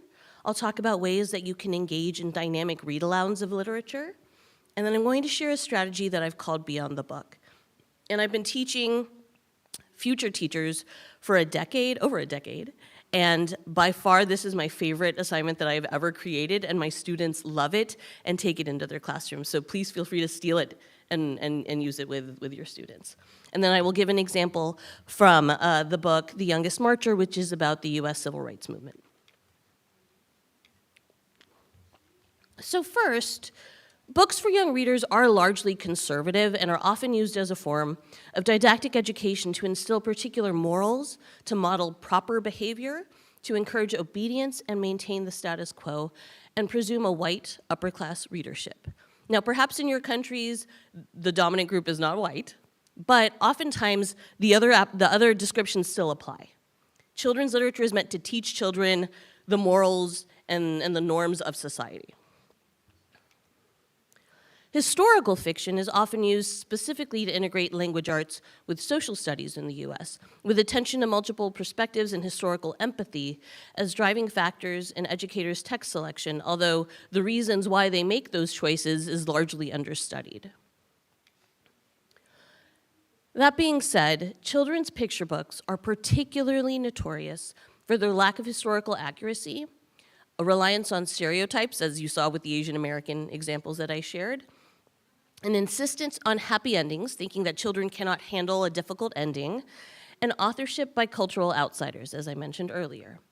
These characteristics often emerge from an insistence to protect children's innocence and downplay structural inequalities. But as I mentioned with the example of Hiromi's hands, if you are part of a group that is being discussed, that was written in a book that was written by an outsider, your innocence and your culture are not being protected. They are actually being actively harmed and misrepresented. And so it's important that we think about whose innocence is being protected, whose cultures are being protected by some of these books. So when you are selecting historical fiction, it's important to consider several factors. The first is accuracy. Is the text actually depicting the event accurately? It seems simple, but there are far too many books that don't do that, so it's important that we attend to it. Think about the role of perspectives. Are multiple perspectives being represented, or is it just a dominant perspective? What is the positionality of the author? How is the author connected to the community or history of focus? How does that position impact their perspective when writing the book? And what is the community response to the text? How does the community that is being represented feel about the way they've been depicted by the author?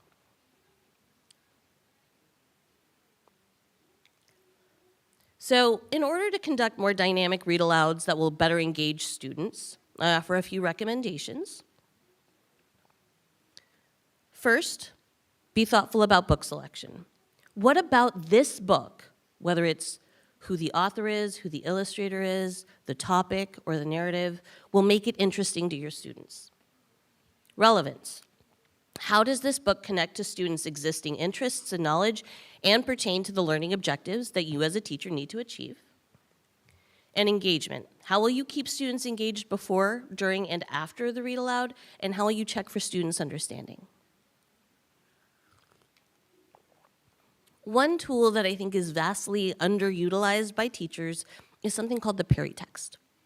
So the peritext is everything aside from the main text of the book. And oftentimes teachers will save that for the end, or will let students read it if they choose to, but they won't read it themselves. So I urge teachers, instead of ending with the back matter, start with it. And that helps avoid decontextualization and is especially important with historical fiction, because oftentimes there will be an afterword or an author's note at the end of the book that gives you the historical context that you need to understand the story. So the peritext includes a lot of different components, including the dust jacket of the book, the end papers, the title page. Sometimes there's a glossary or an author's or illustrator's note. There's even timelines, references, and primary sources in newer books.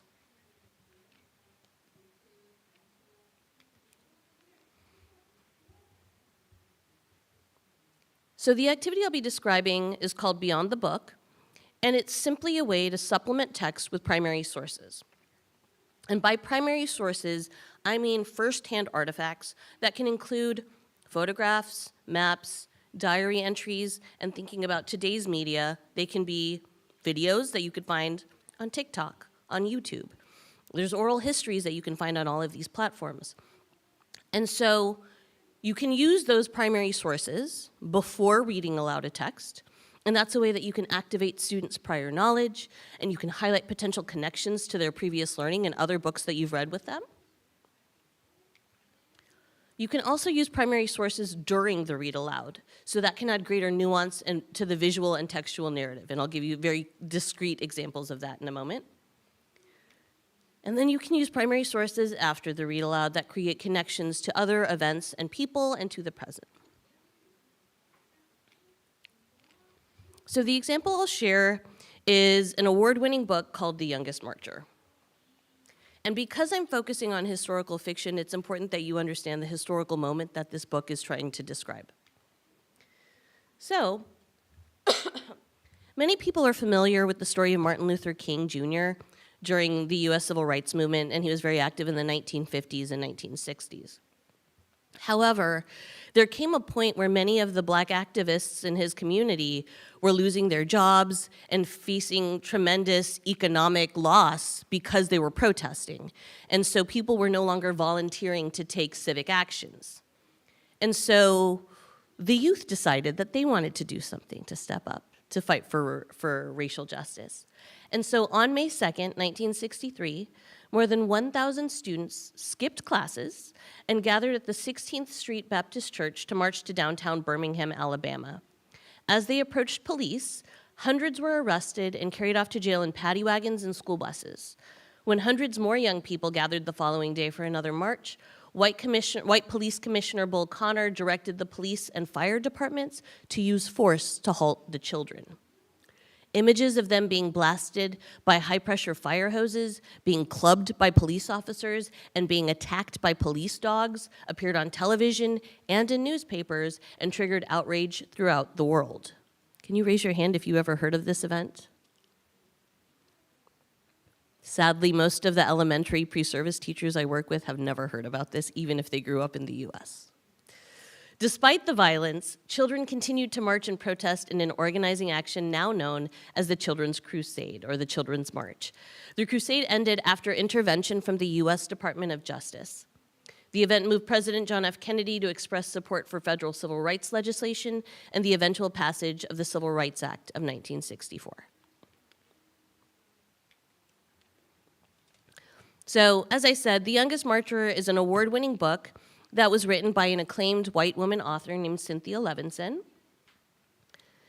And this book describes the experiences of Audrey Faye Hendricks, who is the youngest known marcher in the Birmingham Children's Crusade, and the audience's children 5 to 12 years old. So in this book, racism and the segregation that resulted from it in the United States is represented as black children wanting to have what white children already have access to. So things like having ice cream inside a restaurant that would not allow them in. Sitting downstairs at a movie theater where black folks had to sit upstairs. Wanting to have new school books rather than the old ones that the public schools provided to black children.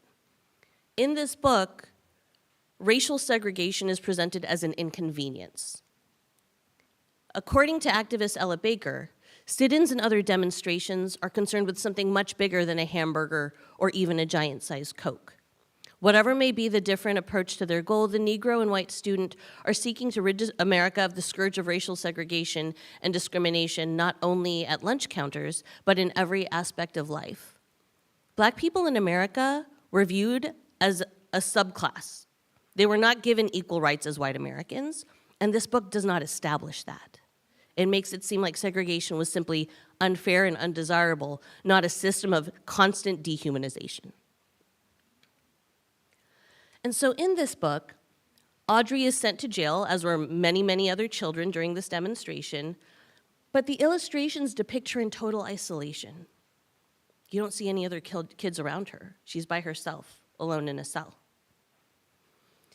What Beyond the Book allows you to do is juxtapose the book's illustrations with the reality of the moment. These are pictures from the Children's Crusade. You can see how children were filling the libraries, the school hallways, the gymnasiums, the cafeterias. This is a movement of people. It's not an individual action. But the book is misleading because you don't see the movement. You see one person. This text from the book is particularly striking to me. So in this illustration, we see 3 girls holding hands, and there's water splashing. It's almost artistically shown where it could be beautiful, they could be playing, they could be dancing in the water. And that is in stark juxtaposition to the text, which says, some days, many of them, the children, arrived sopping wet. A girl explained that firemen aimed powerful hoses at the children. Surging water spun them off their feet and down the street. In this illustration, we don't see the source of the water. In this illustration, it's not really showing that children are thrown off their feet. It looks like they're walking with no problem. When we look at actual images from that moment, it's quite different. We see children who are losing their balance. We are seeing children who are seated and being blown across the street, and it is very clear from their body language that this is painful, that this is not pleasant, this is not fun, this is an act of violence. And children are being subjected to this violence by the very people who are often portrayed as helpers in the community.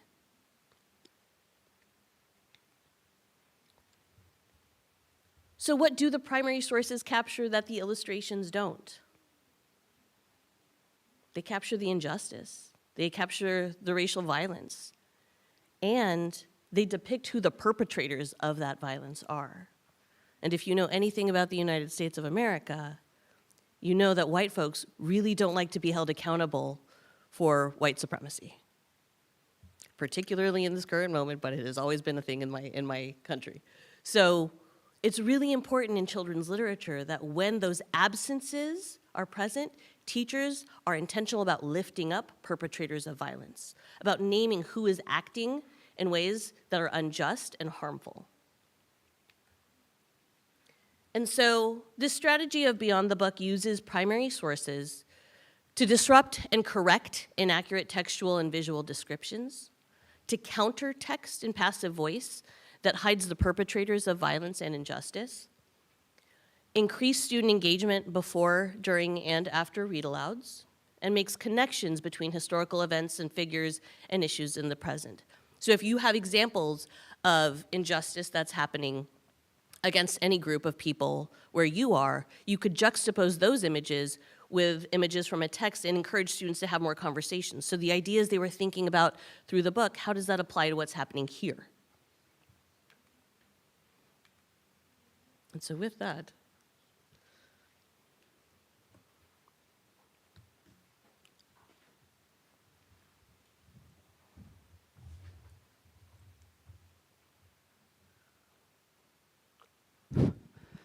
예, 로드리게스 교수님께서 시간을 정확하게 지켜주셨습니다. 예, 예. 이 발표에 대해서 질문 한두 개 정도 받고 진행하겠습니다. 질문 있으신가요?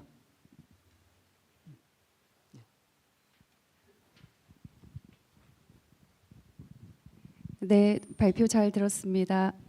저는 청주교육대학교 교수 박윤경입니다. 네, 우리 대학에도 다문화교육센터가 있어서 저를 비롯한 I'm sorry.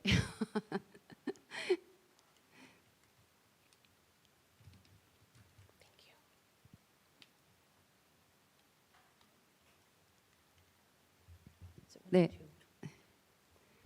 들리세요? 오케이. 네. 제 소개는 생략하고요. 우리 대학교 안에도 다문화교육센터가 있어서 2010년부터 저하고 이제 다른 동료 교수님들이 함께 그 매체, 그러니까 영화, 교수님 말씀하신 아이들 동화책이라든지 영화나 다큐멘터리 등을 활용해서 교사교육, 다문화 교사교육에 활용하는 작업들을 계속 해오고 있어요. 그래서 이제 아마 내년쯤에 그 책으로 묶어서 나올 예정인데요. 그래서 특히 더 교수님의 발표를 흥미롭게 들었습니다. 두 가지 궁금증이 있는데요.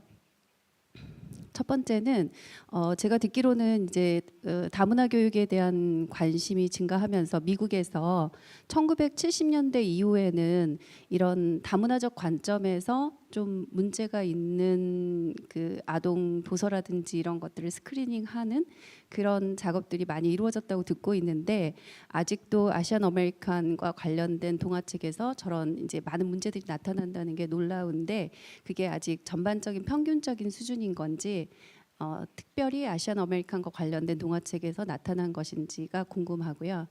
그 다음에 이제 두 번째 질문은 이건 이제 우리 한국 사회하고도 관련된 고민인데 그 좋은 다문화 도서를 선택할 때 저자성의 문제에 대해서 언급을 해주셨는데 이제 한국의 상황에서는 다문화 이주 배경을 가진 저자가 나타나려면 아직까지 시간이 많이 걸릴 것 같고 교수님 말씀하신 관점에 비춰보면 지금 한국에서 읽히고 있는 많은 어린 도서들이 베트남이나 태국이나 뭐 다른 중국이나 이런 데 대해서 왜곡된 묘사들을 하고 있을 것 같아요. 그래서 그렇다고 해서 이 책들을 사용하지 않을 수는 없을 것 같다는 생각이 듭니다. 그래서 교수님 생각하시기에 저자성의 문제가 다문화 도서를 선택하는데 어느 정도나 중요한 부분이라고 생각하시는지 그 부분에 대한 이야기를 듣고 싶습니다.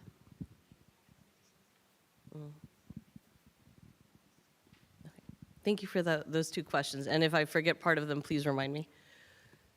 So, yes, the distortion is an issue across races and across ethnic groups in the United States. It is not just unique to Asian Americans. I think because of the size of the black population in the United States, they were, I think, the largest group and the first group to demand better publication. And yet, they still are not having books written by and about black communities in proportion to the population. So we still see problematic examples across every single group. And I think particularly in the current moment that we have in the United States, publishers are becoming more afraid to continue publishing more diverse books. There was actually a movement started, I might be getting my years wrong, in 2016, in the mid-2010s, where a group of young adult literature authors came together and they started a hashtag, "We Need Diverse Books," and that really sparked a huge movement in the publishing industry. And there's a very common phenomenon in the United States called a book fair, and there's one company in particular that will bring huge carts of children's literature to schools, and children can buy whatever books they want, and they actually created a catalog for that book fair called We Need Diverse Books, and it spotlighted books about children of color. And then the first Trump administration happened, and we started to see, particularly in the last 3 years, a lot of pushback against efforts toward diversity, equity, and inclusion, which have pretty much replaced multicultural education in the United States in the last 10 to 20 years. And so those catalogs suddenly got pulled, and they weren't coming home. And I know that because I have 2 children, and when they were very young, those catalogs did go home. And as they got older and the administration changed, those catalogs no longer came home, and many of the books that I used to see at book fairs were no longer there. So there are some wonderful books, but there could be more, and not everyone is choosing them. And in particular, in the first set of slides, I showed 2 books, Tiki Tiki Tembo, which I talked about a little bit, and another book called The 5 Chinese Brothers, which is based on a Chinese folktale about a group of quintuplets. And in that book, the quintuplets all look the same because they're quintuplets. But there's a scene with the townspeople, and every single person in the town looks exactly the same. They have bright yellow skin and slanted eyes. And that book is still in publication in the United States. Tiki Tiki Tembo is still in publication in the United States, and teachers love those books and read them every single year. So even though there are new books that are more accurate and show more diverse representations, many teachers, because the majority of teachers, and in fact elementary teachers is even higher, most teachers in the United States are white. And so they have those books, they like them, and they don't recognize the problems with them. They don't recognize how racist those illustrations are, and because they like them, that's what they read. They're not choosing some of the better books that are more accurate. Can you please remind me of your second question?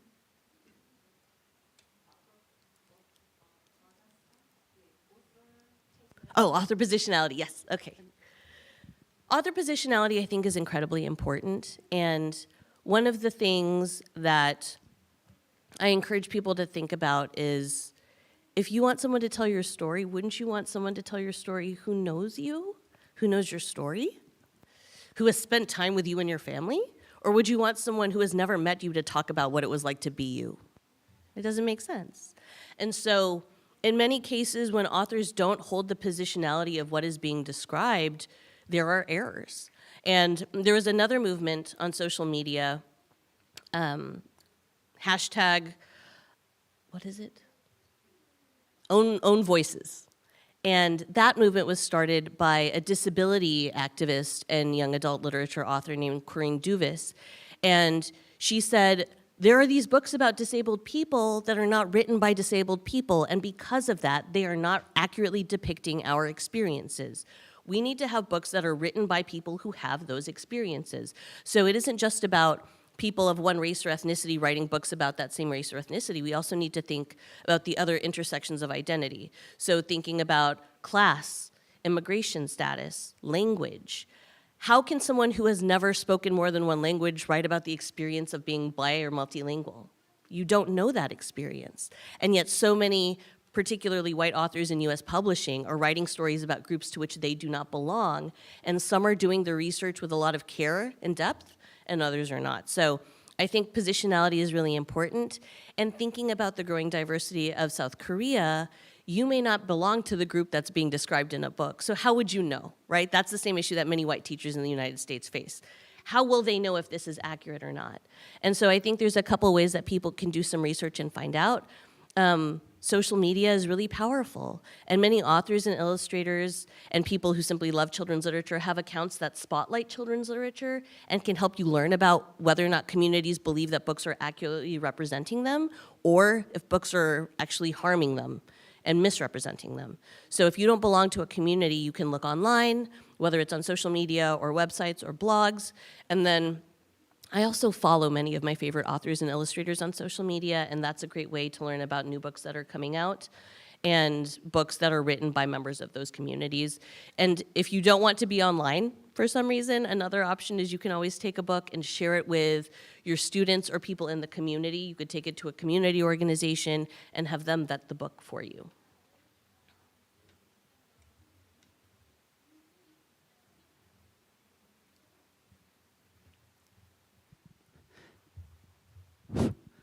예, 또 다른 질문 있으신가요?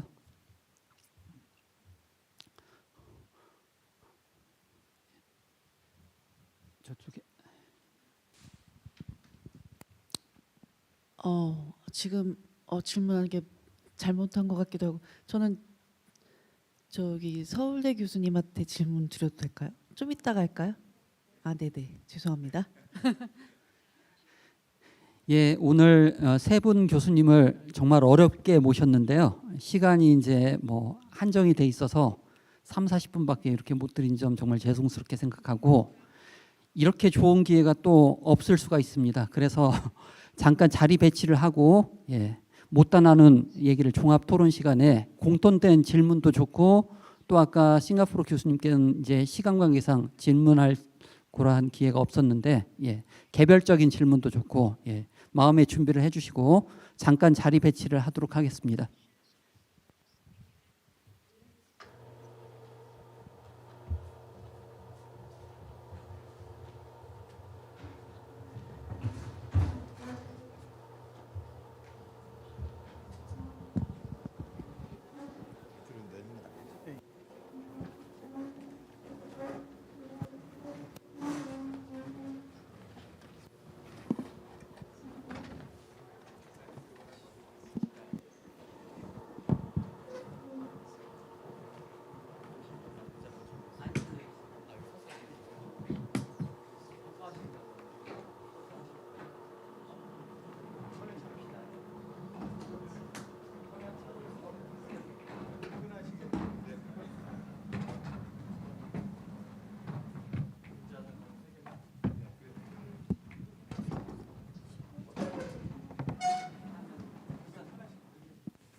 예, 종합 토론에 앞서 오늘 발표해 주신 세 분 교수님께 다시 한번 감사의 박수 부탁드리겠습니다.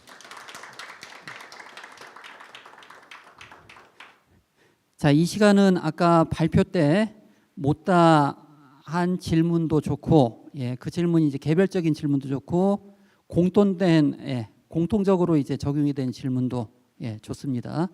그리고 이제 이어서 또 질문 후에 우리 발표해 주신 교수님들께서 또 소감도 한마디씩 이렇게 해주시면 좋겠습니다.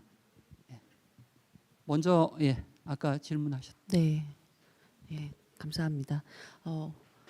첫 번째 그 서울대 교수님 강의를 들으면서 이것저것 생각을 많이 하게 됐는데 왜냐하면 제가 충청북도 국제교육원에 근무하는 이제 교육연구사로서 다문화 교육 사업을 하고 있어요. 저희 그 교육원에 러시아어 원어민 보조교사가 한 분 계시는데 사실 우리 충청북도 교육청 산하에 총 5분이 계세요. 그래서 학교에 계신 분도 계시고 저희 같이 교육원에 계셔서 학교에 계신 분보다 교육원에 계신 우리 원어민 보조교사분은 훨씬 지원 범위가 넓겠죠. 여러 학교를 두루두루 지원을 하는데 어떤 걸 주로 지원을 하냐면은 이제 그 러시아권 이주 배경 학생들이 이제 언어가 많이 이제 한국어가 부족하다 보니까 학교 수업을 따라가는 데 있어서 어렵잖아요. 그래서 이분이 직접 그 교실에 들어가서 담임 선생님이 수업하는 것을 옆에 앉아서 통번역을 해줘요. 그리고 또 그거 말고도 본인이 단독으로 특히 중학생들이 뭐 교과 개념 같은 게 어려워서 수행평가 같은 걸 제대로 할 수가 없거든요.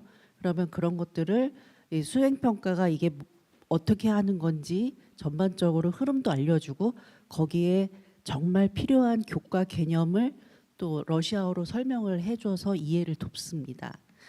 그거 말고도 또 방학 같은 경우에는 한국 학생을 대상으로 러시아어 초급 온라인 수업을 또 하시고 계시고 또 이제 방학 때 러시아권 이주 배경 학생들의 그 적응력을 높이기 위해서 러시아어로 한국 문화 그 교재를 다루면서 한국 문화에 대해서 또 이렇게 알려주고 계세요. 그래서 크게 그 4가지를 하고 계시는데 이제 교수님 말씀 중에 이중 언어 교육도 말씀하셨지만 그 모국어 그래서 모국어와 모국 문화를 계속 유지하면서 가져가서 그 아이의 강점이 되고 그것은 정체성에 되게 도움이 된다고 말씀을 하셨고 그 부분 저도 상식적으로는 이해가 되지만 저같이 이제 지원하는 그런 사업 입장에서는 그 한 분 계신 분을 어떻게 이렇게 활용할까 이게 상당히 이제 고민이 돼요. 특히 이제 올해 이제 사업 계획을 하면서 이분이 우리 학생들을 지원할 때 그 우선순위를 어떻게 매기면 좋을지를 고민을 하게 되더라고요. 그런 차원에서 교수님이 저에게 어떤 도움의 말씀을 주실 수 있을지 한번 여쭤봅니다. 네.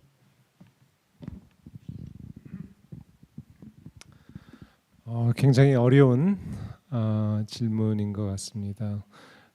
현재 한국의 이 상황이 그 헤리티지 랭귀지를 가리킬 수 있는 조건이 잘 갖추어지지 않은 상태인 것 같아요. 그래서 그런 환경에서 어떤 방법을 쓸 수 있을까라는 질문 자체가 굉장히 좀 이 구조 변화가 좀 구조적인 변화가 앞장서야 되지 않을까 하는 그런 생각이 좀 드네요. 그래서 이런 어려운 상황에서 순위를 매겨라 하는 것은 사실 쉽지가 않은 것 같습니다. 그래서 제가 이렇게 뾰족한 방법은 말씀드리기가 좀 어려울 것 같아요. 당연히 제가 이제 어렸을 때에도 모국어를 좀 더 배웠다면은 자유롭게 모국어로 표현도 하고 글도 쓰고 뭐 그랬을 텐데 그러지 못해서 지금도 모국어를 다시 배우고 있는 입장입니다. 영어는 지금까지도 계속 배우고 있고 그 언어라는 자체가 이게 평생 교육인 것 같아요. 그래서 이제 교육의 목표는 그 아이가 얼마만큼 언어를 잘 할 수 있는가가 아니라 언어는 도구이죠. 하나의 그냥 도구이고 목표는 더 큰 거라고 저는 생각을 합니다. 그런데 한국의 교육 제도는 이 한국어 교육 아니면 한국어 교육에 너무 집중되어 있는 것 같고 그 헤리티지 랭귀지를 가리킬 수 있으면은 좋은데 이 조건상 굉장히 상당히 어렵고 그래서 이제 제가 생각하는 것은 거기에다가 초점을 두는 게 아니라 전체적인 이 교육 과정이 더 중요한 것 같아요. 그러니까 그 아이들이 교육을 통해서 단순히 무엇을 배우는 게 아니라 교육이 하나의 이제 도구가 돼서 이 나라 한국에서 잘 정착하고 자기의 모습이 한국 사회에 반영되는 그런 교육이 되어야 되지 않나 하는 그런 생각을 합니다. 그런데 지금 상황에서는 이주 배경 학생이나 한국에서 태어난 아이들이 본인들이 이 사회에서 이 주인이라고 생각을 못하고 있다는 데에 큰 문제점이 있다고 생각을 합니다. 그래서 이거는 단순히 언어의 문제가 아니라 더 큰 교육의 과제라고 생각을 합니다. 그래서 이게 좀 더 종합적으로 좀 더 거시적으로 봐야 될 상황이라고 생각을 하고 있습니다. 그래서 시원한 답변을 못 드려서 죄송합니다. 예.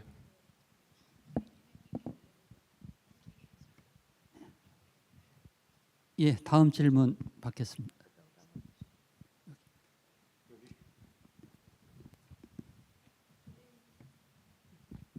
Yeah, do you have some comments? Yeah, yeah. So I obviously am not at all familiar with South Korean education, but in the US, I was trained as a bilingual teacher. So I taught students whose first language was Spanish and who were learning English. And I taught also students who were native English speakers. And so I wonder if there might be opportunities for Russian students to read Russian texts in whatever amount is possible, right? And in some schools in the US, it might be an hour a week. It might be an after-school program, but there's some opportunity to maintain that heritage language or that native language that's not Korean. So that can also be a space to foster just cultural identity and self-worth without feeling as if they always have to assimilate. And some of those things can be connected to the content that they are learning. So maybe the books that they read are about what they're learning in science or what they're learning in social studies. But the focus is not necessarily just on learning the content, but doing it through Russian and in ways that allow them to bring in their own personal knowledge and experiences of Russian language and culture. So it's not solely about academics, but it's also about sustaining that culture and language.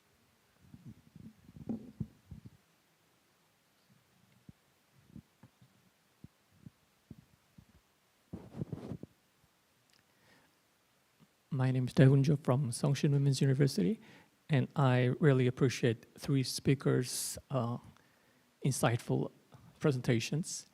And when I listening to Professor Sim's presentation, one abstract questions occurred to me, but this is the common question to Professor Kim and Professor Rodriguez, not for Professor Sim. This question is about the meaning of civic identity. For example, the meaning of Korean is, especially in this post-truth and politically divided society. And Professor Sim wrote in her manuscript, page 107, identities today are more layered, fluid, and complex. And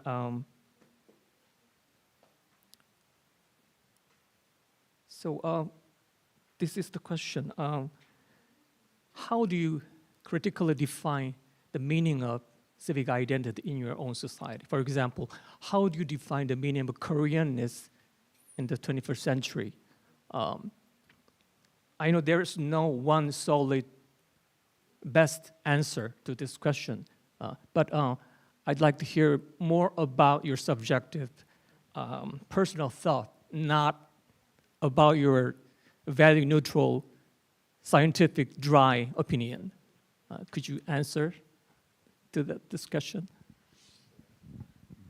I don't have a good answer because my good answer is not professional. I recently saw something on Instagram by a comedian who immigrated from Pakistan when he was in his early 20s and moved to Iowa, where I lived for 4 years. And my father is from Pakistan, so he really resonates with me. And he said, I feel like I belong in America, but many Americans don't think I belong. So what does it mean to be an American? To me, I'm an American, but to many other Americans, I'm not. And so civic identity in the US, I think, is incredibly complicated because there is so much contention. And many of us, and I think this has come up in several people's talks today, many of us who, like me, are first-generation Americans, children of immigrants to the US, we don't know anything other than the United States. If I went to Pakistan, if I went to my mother's homeland of the Philippines, they don't view me as Filipino or Pakistani. They see me and they say American. And I go there and I feel Filipino and I feel Pakistani, but not fully because I don't understand the language and things are not familiar. So I think civic identity is always very complex and probably defined differently by everyone. But when you're in a multicultural society where there are hierarchies, it gets even more complicated. So I think for me, civic identity is about feeling belonging, but we can't forget that it's also impacted by whether or not others perceive you as belonging to that society. Well, I think that's a very good answer. So in the US, I taught a class titled Asian Americans and the Law. And this was a class that examined about 40 plus US Supreme Court cases dealing with Asian Americans, from citizenship to social and economic rights, employment rights, etc. And I mentioned this because this was an incredible example of how Asian Americans who are not perceived as fully Americans actually help to shape the very foundation of American society through the Constitution, right? So there were a lot of constitutional changes, constitutional precedents that came about through their activism. This was not something that was given to them by the dominant members of the society, but it required a struggle because they were discriminated against and they wanted to fight to defend their rights. So in this context, who is more American, right? So I ask my students, what does it mean to be an American? What does it mean? You know, most of you are Americans. And why do you define yourself as an American? What makes you an American? And I introduce a sociologist by the name of Robert E. Park, who talks about superficial assimilation or being a superficial American, where it relies on the kinds of food that you eat, the kinds of cultural things that you enjoy, things that appear on the outside. These he articulates as superficial forms of sort of identity. But what he finds really important is a sense of shared values, right? What makes someone more American is if that individual is able to share with the rest of the population the common values that make up that society, right? And I think that a lot of these values are already there in the Constitution of the United States, in the basic sort of legal rights structure of the Korean society as well. So it's not what you look like. It's not what you eat. It's not what language you speak. It's not all of these things that appear on the outside, but what are the values that make you who you are as an individual? What are the shared sort of values? I think the answer is already there. And so I say to my students and to myself that I'm more American than most Americans, even though I immigrated to the United States, because I share in those values. I believe that Constitution can make a difference in developing a sense of civic national identity. And I think that's where the key is, and not these outer appearances. I think coming from Singapore, I think first and foremost, I think when we look at civic identity, it first has to be a legal recognition of who we are, right? First and foremost, I think that's very important in the Constitution, right? That we have access, we have the rights, yeah. But beyond that, I think the identity is not just a legalistic form. It has to take on an emotional, that sense of belonging, right? And a civic identity, well, the legal aspect is official, but I think the other aspect has to be also bottom up in the sense that recognition, not in terms of just the legal, but the recognition also from the community. So which means that an identity is not just an identity, it has to have also the action, right?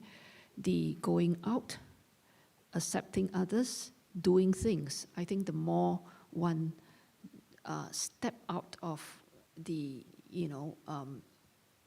your own fear, you develop that identity more strongly. Yeah. I would say that, for example, like in Singapore, as I mentioned, that we have since 1965 so many programs, right? So that's policy-wise, that's legal, but that's policy-wise, that's very constructed. But I think at some point we do need those platforms to be there, the structures to be there for us to develop, right? It can't just be the bottom up. So you do need the legal structures, you do need those policies, those intended curriculum, but at the same time, there must also be the ground up. Yeah.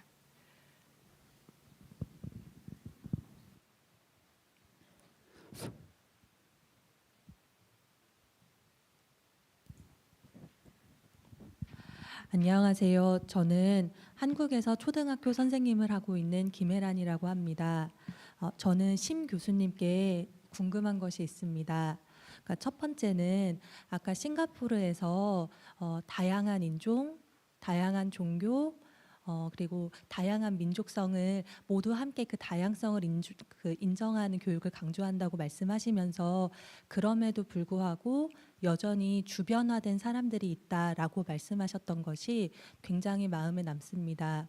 그럼 그 주변화된 사람들은 누구인지, 그리고 무엇이 그들을 주변화시켰는지 궁금합니다.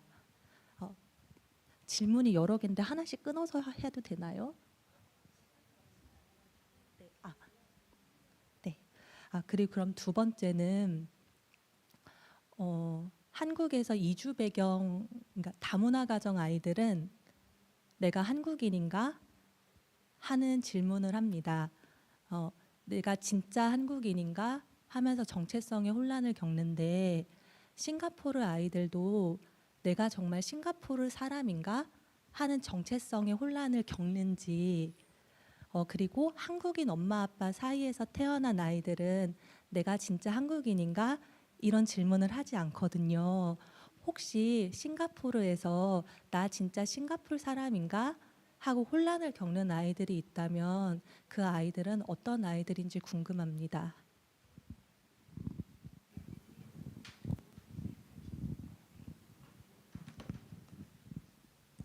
The first question about, of course, I gave you largely what is the official curriculum, right?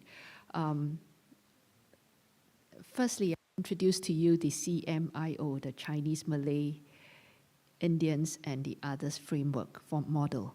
Itself it marginalizes the O, right? The O, everybody who is not the C or the M or the I gets all put into O. Who are they, right? What is the heritage? What's the culture, right? Because in the C, there's the Chinese, the Malay, and we know distinctively, right? So I think those in the O, right, it's a growing O in the increasingly complex society. I think marginalization and happens there, you know, asking yourself, how come you're not represented? How come you are part of a whole group of others, right? Yeah, but even within the Chinese, Malay, Indians, right, you can see that the Chinese is dominant, 75%, 78%, the Malays. And interestingly, the Malays is always known as seen to be the underclass, right? And this is, Singapore is in the Malay world, right? So the Malays also feel that although they are the indigenous people in Singapore, they are the minority rather than the majority, although constitutionally we talk about equality and access, equal rights, equal access, we all have the same, but nonetheless, when in the everyday practices, right, when you are in the minority, you do feel that even in the classroom, right, because dominantly that's the Chinese. And also, to make it more complex, because we live in the Malay world, so the Malays in Singapore is the minority. And your neighboring country, which is Malaysia, the Malays are in the majority. So there's a lot more tension. It's not just internal, but it's also the external, right? And these creates a lot of tension and issues, especially when a society becomes more open and there's a lot of exchanges and traveling between Malaysia and Singapore every day. So these very daily interactions, people will feel that they are the minority, you know, and the curriculum the values is very Chinese, right? So while the official curriculum says one thing, but the daily practices, there are always gaps, right? That in teaching, we try to close as much as possible, but that's not possible, right? It's always an ongoing process. I think tension is good, and it's an ongoing process. We never really achieve a perfect multicultural society, right? There's always work to be done. Yeah. I think your second question about do these children, because in every classroom now in Singapore, it's so complex, right? You have transnational family, international family, because we're very cosmopolitan and we do have a lot of immigrants, right? And especially also migrant laborers, right? So the other group of people who feel discriminated would be the domestic workers, right? In Singapore, we have domestic workers from Indonesia, from Vietnam, Myanmar, from Philippines, right? So they don't have the kinds of rights, right? They come in as domestic workers. The other one would be the migrant laborers, the construction laborers. So these are ongoing issues, right? We can't solve it, but at least I think what's very important is that there is dialogue, that people bring it up, and we are always constantly talking about it. Yeah. And of course, in any classroom, right, you have Korean mothers with Singaporean fathers, and even like both Koreans or both Japanese in Singapore classroom. And they, for all you know, I mean, they are citizens, but yet in the official framework, a multicultural framework, CMIO, they are not part of the C or the M and the I. They are part of the O. So these are very, as we become more complex, it's very sticky, it's very sensitive, and it's difficult, right? But I would say we don't have an answer now. But I would say that I can see that in schools, in curriculum, and even with a rather centralized state, I can see pockets and dialogues. People are having more of these, whether it's directed by the top or bottom up, and civic organizations opening up these spaces to dialogue. Hope it helps. Hope it answers.